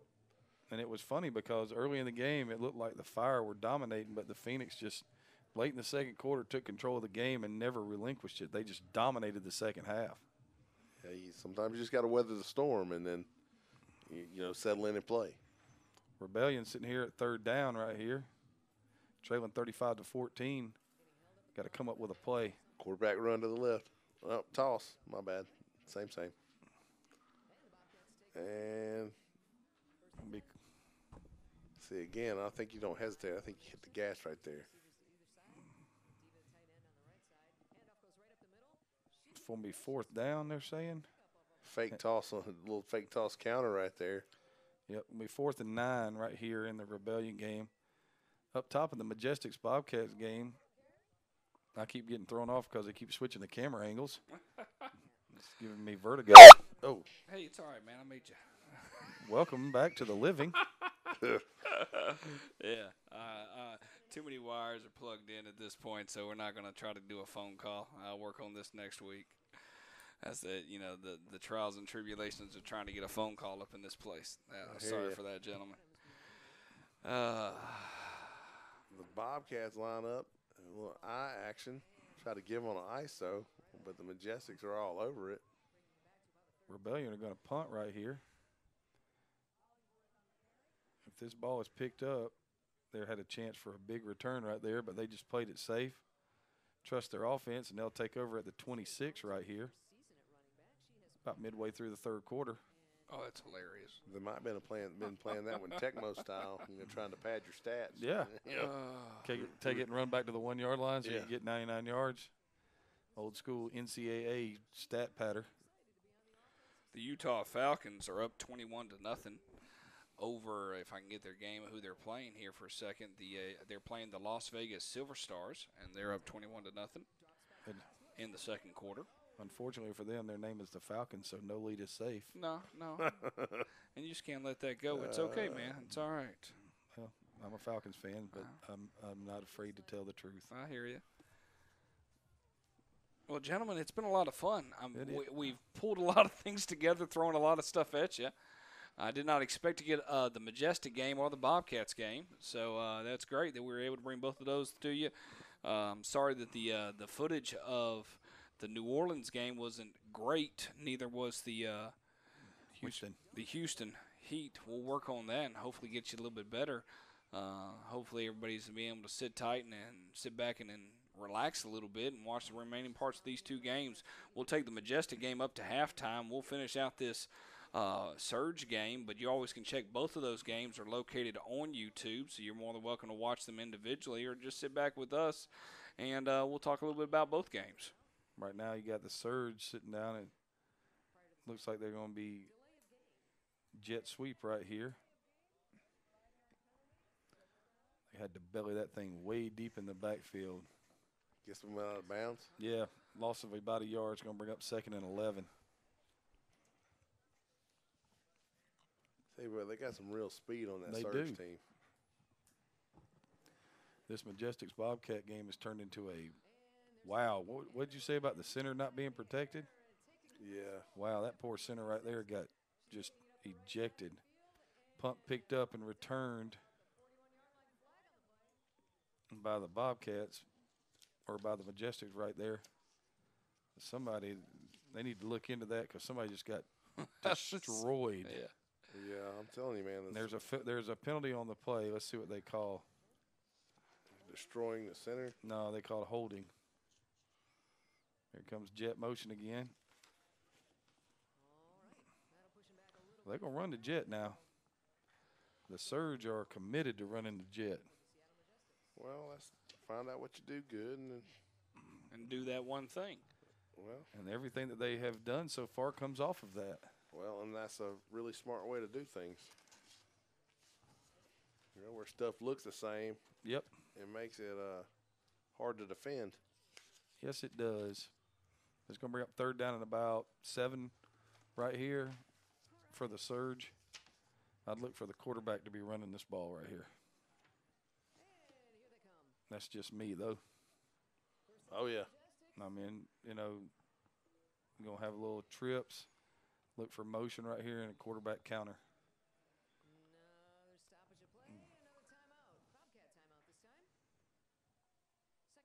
Looks like they're milking the clock. It was an offensive lineman. How did we come up with that analogy, by the way, just to get some humorous across? Milking the clock. What do you think came across with it? Why do we say it? Yes, why do you think we got the word milking the clock? I'm guessing because you milk a cow until a cow is out of milk, so you're going to milk the clock until it's out of time. Okay. You know, there's a lot of phrases have to do with the clock. You know, when I was an hourly employee, we used to say riding the clock. Okay. Has anybody seen the new ribs at Outback? I just saw a commercial. Did it look good? Okay, they're deep fried, then barbecued. I don't know how I feel about that. And then they have the sauce from the bloomin' onion on them. Okay, that could be an indigestion war waiting to happen. I mean, I don't even know what to think about that, man. That made my tummy hurt just thinking about it right now. Well, Goodness gracious. You know, Fox Brothers is famous for the fried rib. Okay. The things they're teaching me here on a Saturday night. Yeah, everybody knows I'm a fat guy. Yes, yes, and we're not going to deny that. No, it's I will say I've never been referred to as a hefty Mary Poppins though. Oh, did you go there? Yes. For those people that are trying to figure that out, I had the opportunity to be on Wife Swap. We just had our first episode premiere, and the reviews end, and they called me a hefty Mary Poppins. So I don't know how either that or what is it, a nice Southern Mrs. Doubtfire. So they call me a country bumpkin Doubtfire, but I'll go with what I have, So it's what it was and what it was on that part. So hey, it's so funny to me what people think country bumpkins are. Right. The Nighthawks are up 26-7. Appreciate the update in the third quarter. Uh-oh is it right? Because if she gets out of this, and it's going to be a first down. Almost disaster in the backfield for the Surge. Ends up being a first down. Yeah, that's the thing when you're running the zone off of that jet motion. Yeah, and this is, again, going back to that whole what you're doing. When you run that's got to be all that you do. Yeah. Because the timing, the number of times that you have to practice that to have it be boom, boom, where, it looks seamless and you leave the defense going, okay, who's got the ball? You really have to – that has to be your point of emphasis. Teams that are able to do multiple things like this, just about the only way that when I see high school teams able to pull that kind of stuff off and run multiple offenses, I'm thinking about John Millage right now to be able to do a lot of different stuff. My only thought is that stuff started with your youth program. Yeah, and Valdosta used to be the same way. I'm not sure they're still doing that down there. I would think that they are. Colquitt was that way. But until we have at least ladies high school football, these ladies are working at a disadvantage. And in the state of Georgia this year, they actually had the first female 7-on-7 flag state championship. Well, and that's definitely a step in the right direction for women in football. I think we had our very first female get a college scholarship this year. Mm-hmm. She's a safety, if I'm not mistaken. She is. Where does she go? No, don't be quizzing us like that on Saturday night. Shame on you. You'll have to grab your phone and be able to do that since we're off the mix as well. One thing that we're hoping here with the Women's National Football Conference and this whole TV setup, we're hoping to actually bring games to you. We appreciate everybody, especially the Majestics and the LA Bobcats and the Surge and the Rebellion. Felt like it was a really great broadcast across the board on those ends. I know that we're still working on a couple of ones, trying to figure out what's the best process to give us. But y'all done a great job kind of tuning in with us and enjoying the games. We appreciate you staying with us throughout the games. And once again, I'm Bo McMichael with Adam Collins and Craig Chapman. We're located out of Atlanta, Georgia, bringing these games to you live, sitting back kind of watching as they go. And there goes the Surge again. Goodness gracious. Jet sweep again. Wow. I tell you what, great job running the ball, pressing the hole, and then bouncing. That's just – and setting up the block perfectly. And forcing people to make a decision. Yeah. And the job tonight by number 10 and number 27, I'm looking for 10's name real quick, for the Surge. No, you got Rebellion on there. That's Stacy Gregorio. Between her and Adriana Gutierrez, I tell you what, the job they've done running the ball tonight. Yeah, and the plan, because we talk about all the time, if you can do things that look the same, and you mentioned it a while ago, but what they do on offense fits. It doesn't look like they've tried to take 10 or 15 offenses and put them together. Right now, everything is jet motion. Here comes the inside zone, or a little counter action off of it. And there it goes, just rumbling. They've got them. They don't know what's going to happen right now. The Rebellion are on their heels because you get jet motion, then you get jet motion, then you get jet motion, and off the jet motion you got quarterback counter, you got inside zone, you got counter for the running back. I mean, everything looks the same. It's very interesting. The first half of the Atlanta Phoenix Alabama Fire game, it was 6-0 going into halftime. Final score ended up 27-0. Yes, sir. All right, and then with the San Diego and the Surge, or the Surge and the Rebellion, very explosive offenses on both parties. And it looks like the Surge has taken really kind of the I want to say add one on them and been able to take their advantage there. As for other games such as the Utah Falcons over the LA Silver Stars, the Las Vegas Silver Stars, looks like it's 12-0 right there, or 21-0 on that score. Haven't gotten a final update on the Pumas. The North Florida Pumas were ahead 19-0 over the New Orleans Hippies.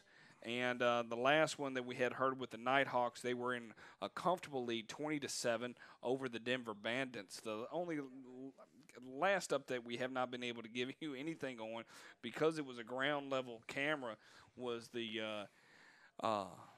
Heat. Yeah, well, the Denver Heat and the Spartans. Yeah, the Elite Spartans. So we haven't been able to give an update on that one, but we appreciate everybody tuning in.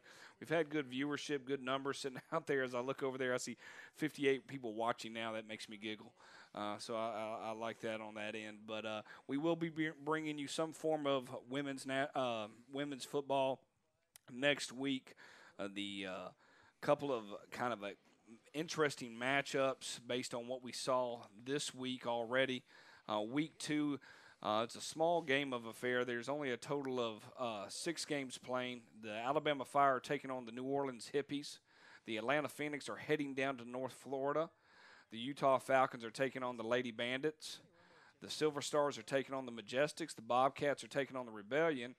And the Hawks, the Nighthawks, are taking on the Elite Spartans. The one I'm more intrigued about out of all those matchups is probably, my guess, is the Bobcats and the Rebellion, because I feel like both of them got good broadcast capabilities. So I feel like we're going to see a good game to be able to do that. So that's pretty exciting. We haven't seen much. I don't know necessarily who's broadcasting the Majestics or the Bobcats. I think we've come to the conclusion that it is the LA Bobcats broadcasting the game at this point. But definitely want to see everybody kind of tune in, see what's out there. Hopefully you get a chance to watch a little bit of games this next week on that.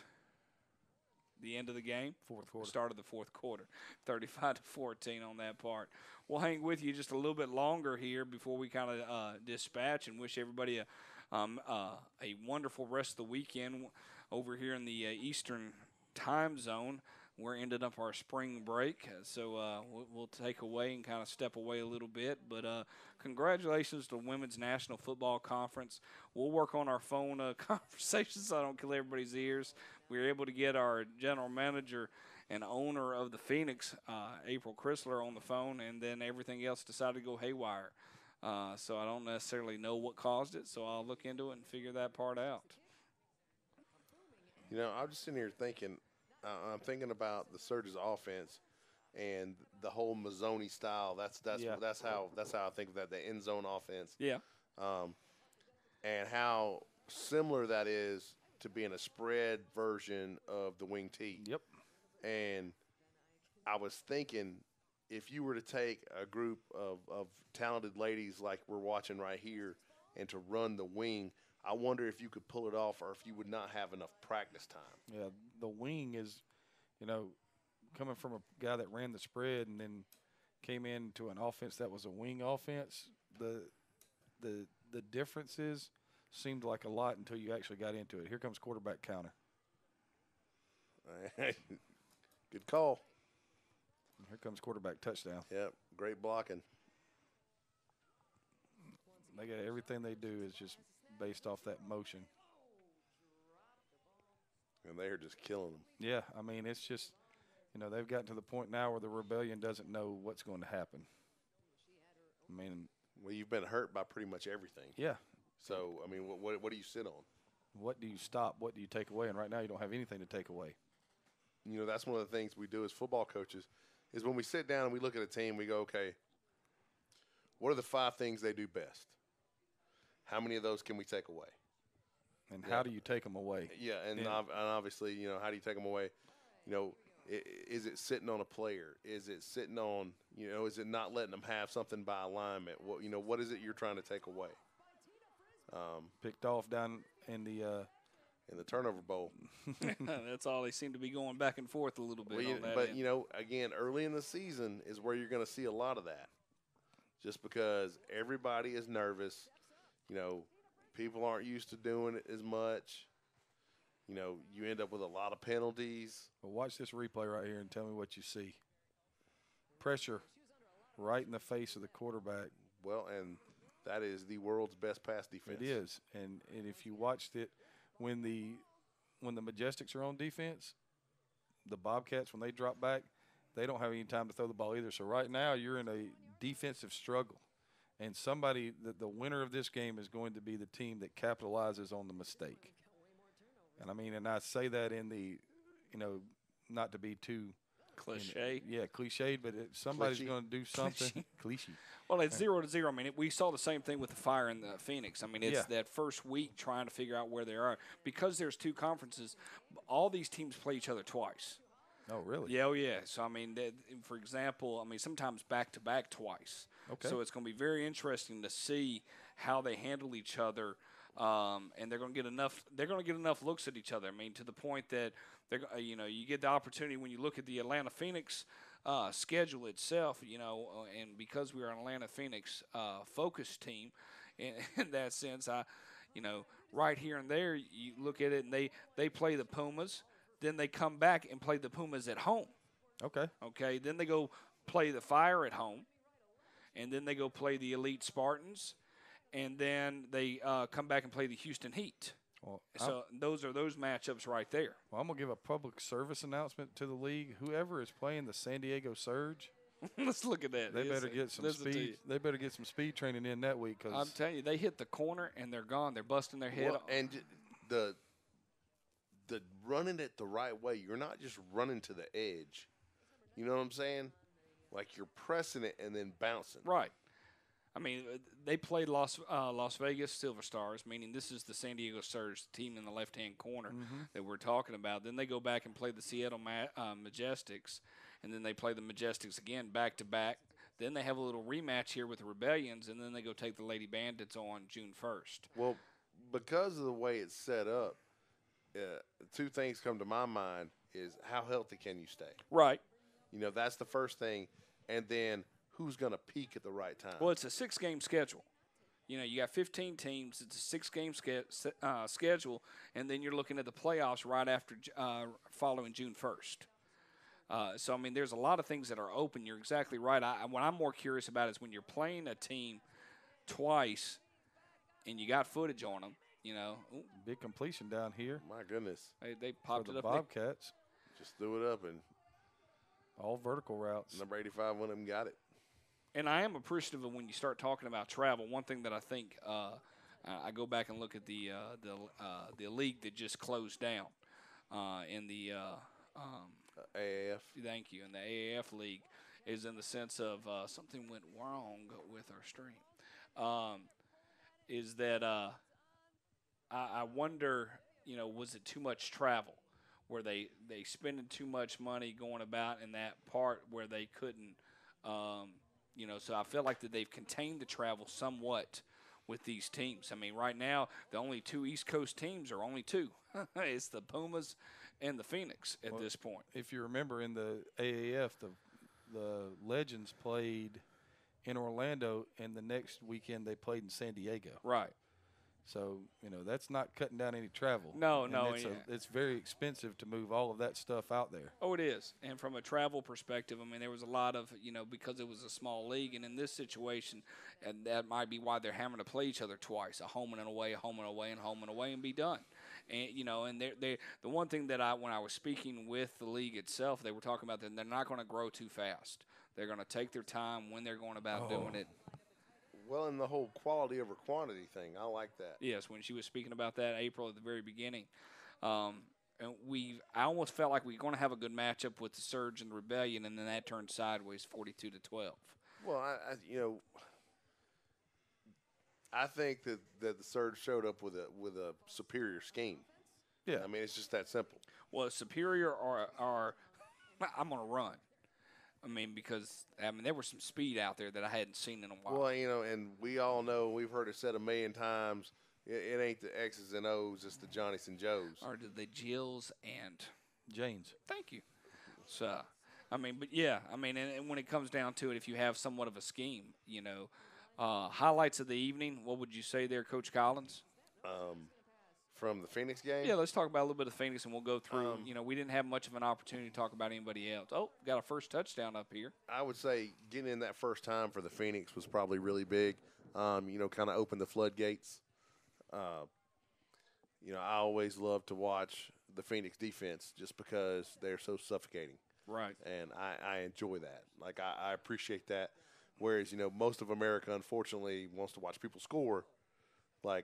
I enjoy watching defensive football, and that's just me. Right. No, I understand that. I like that. Especially, people commenting on this past Super Bowl with that same concept. It was 6-0, and it was who was going to break, who was going to blink, and what came about it, in a lot of these games tonight across the week one in the Women's National Football Conference, it has been, except for the Surge and the Rebellion, a fairly That's what you needed. They got the big play. Now they got a punt return. They're down inside the 20. So you got your best chance to score right here if you're the Majestic. So other than watching defense, Coach Collins, anything else that come to your mind? The surge and just the skill of the running backs. Okay. And as a current fat guy, former offensive lineman, right, the job that was done up front, and not just by the offensive linemen, but I'm watching their receivers. Everybody's blocking downfield, and the difference between, for the offensive line, I used to always say this: the difference between a 5-yard gain and a touchdown is backside blocking. And those people on the backside hustling and getting downfield and finding a safety. Right. Just really good football. I'd agree.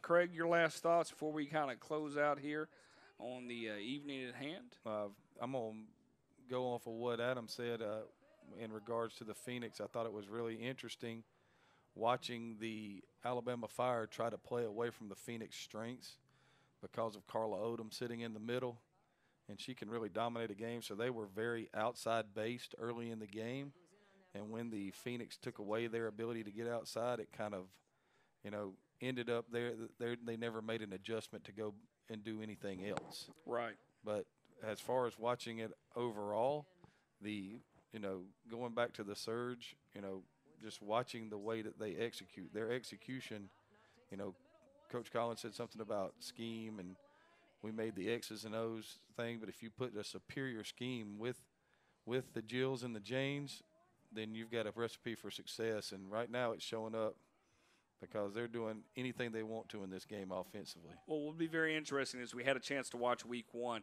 I'm not going to ask you to give a prognostication of who's going to be in the Denver championship game, the number 9 Cup. I don't know if I even said that particularly right on my brain. I apologize to be able to do that. But it'll be interesting to see the results of week one. And I'm always about what happens week 2. Mm-hmm. Some teams have the week 2 off. Some teams don't because you have an odd number team. And that's the first touchdown there by the Seattle Majestics. They got on the board week 1 of the Women's National Football Conference. I wanted to make sure we hung in there enough to see their touchdown come across the screen. We have posted them. If you don't know where to go and you're on the Women's National Football Conference site, go over to Score Sports. We've listed under the comments sections of all the links where you can go to watch these games. Some of them good, some of them bad in the sense of actually being able to see coverage. But you can go in there, click on and watch it. It's been a lot of fun out here today. We're glad that we were able to spend about 3 hours with you. The only thing we can think is that we're probably going to spend more with you. As time goes on, it'll get a little crazier, but we're glad we were able to bring a multitude of games and our thought process through it. We've had a chance over the past years to work with women's football, and it's been a lot of fun. We had a chance to call last year's championship in the WFA, the different division championships, so it's been great bringing at least week 1 of the WNFC to you all. Congratulations to the Phoenix. It looks like congratulations to the Surge. And there they go running again down the field to do that. Gentlemen, I hate that you have to go back to school on Monday being teachers that you are. But, hey, football's right around the corner for the men in the spring football world. We're about to start some high school football here in the state of Georgia. So sit back and enjoy. Flip those channels. Be safe out there. Enjoy yourself. We'll see you next Saturday. Once again, I'm Bo McMichael with Score 58 Network, bringing you football from the Women's National Football Conference. Take care. Be safe.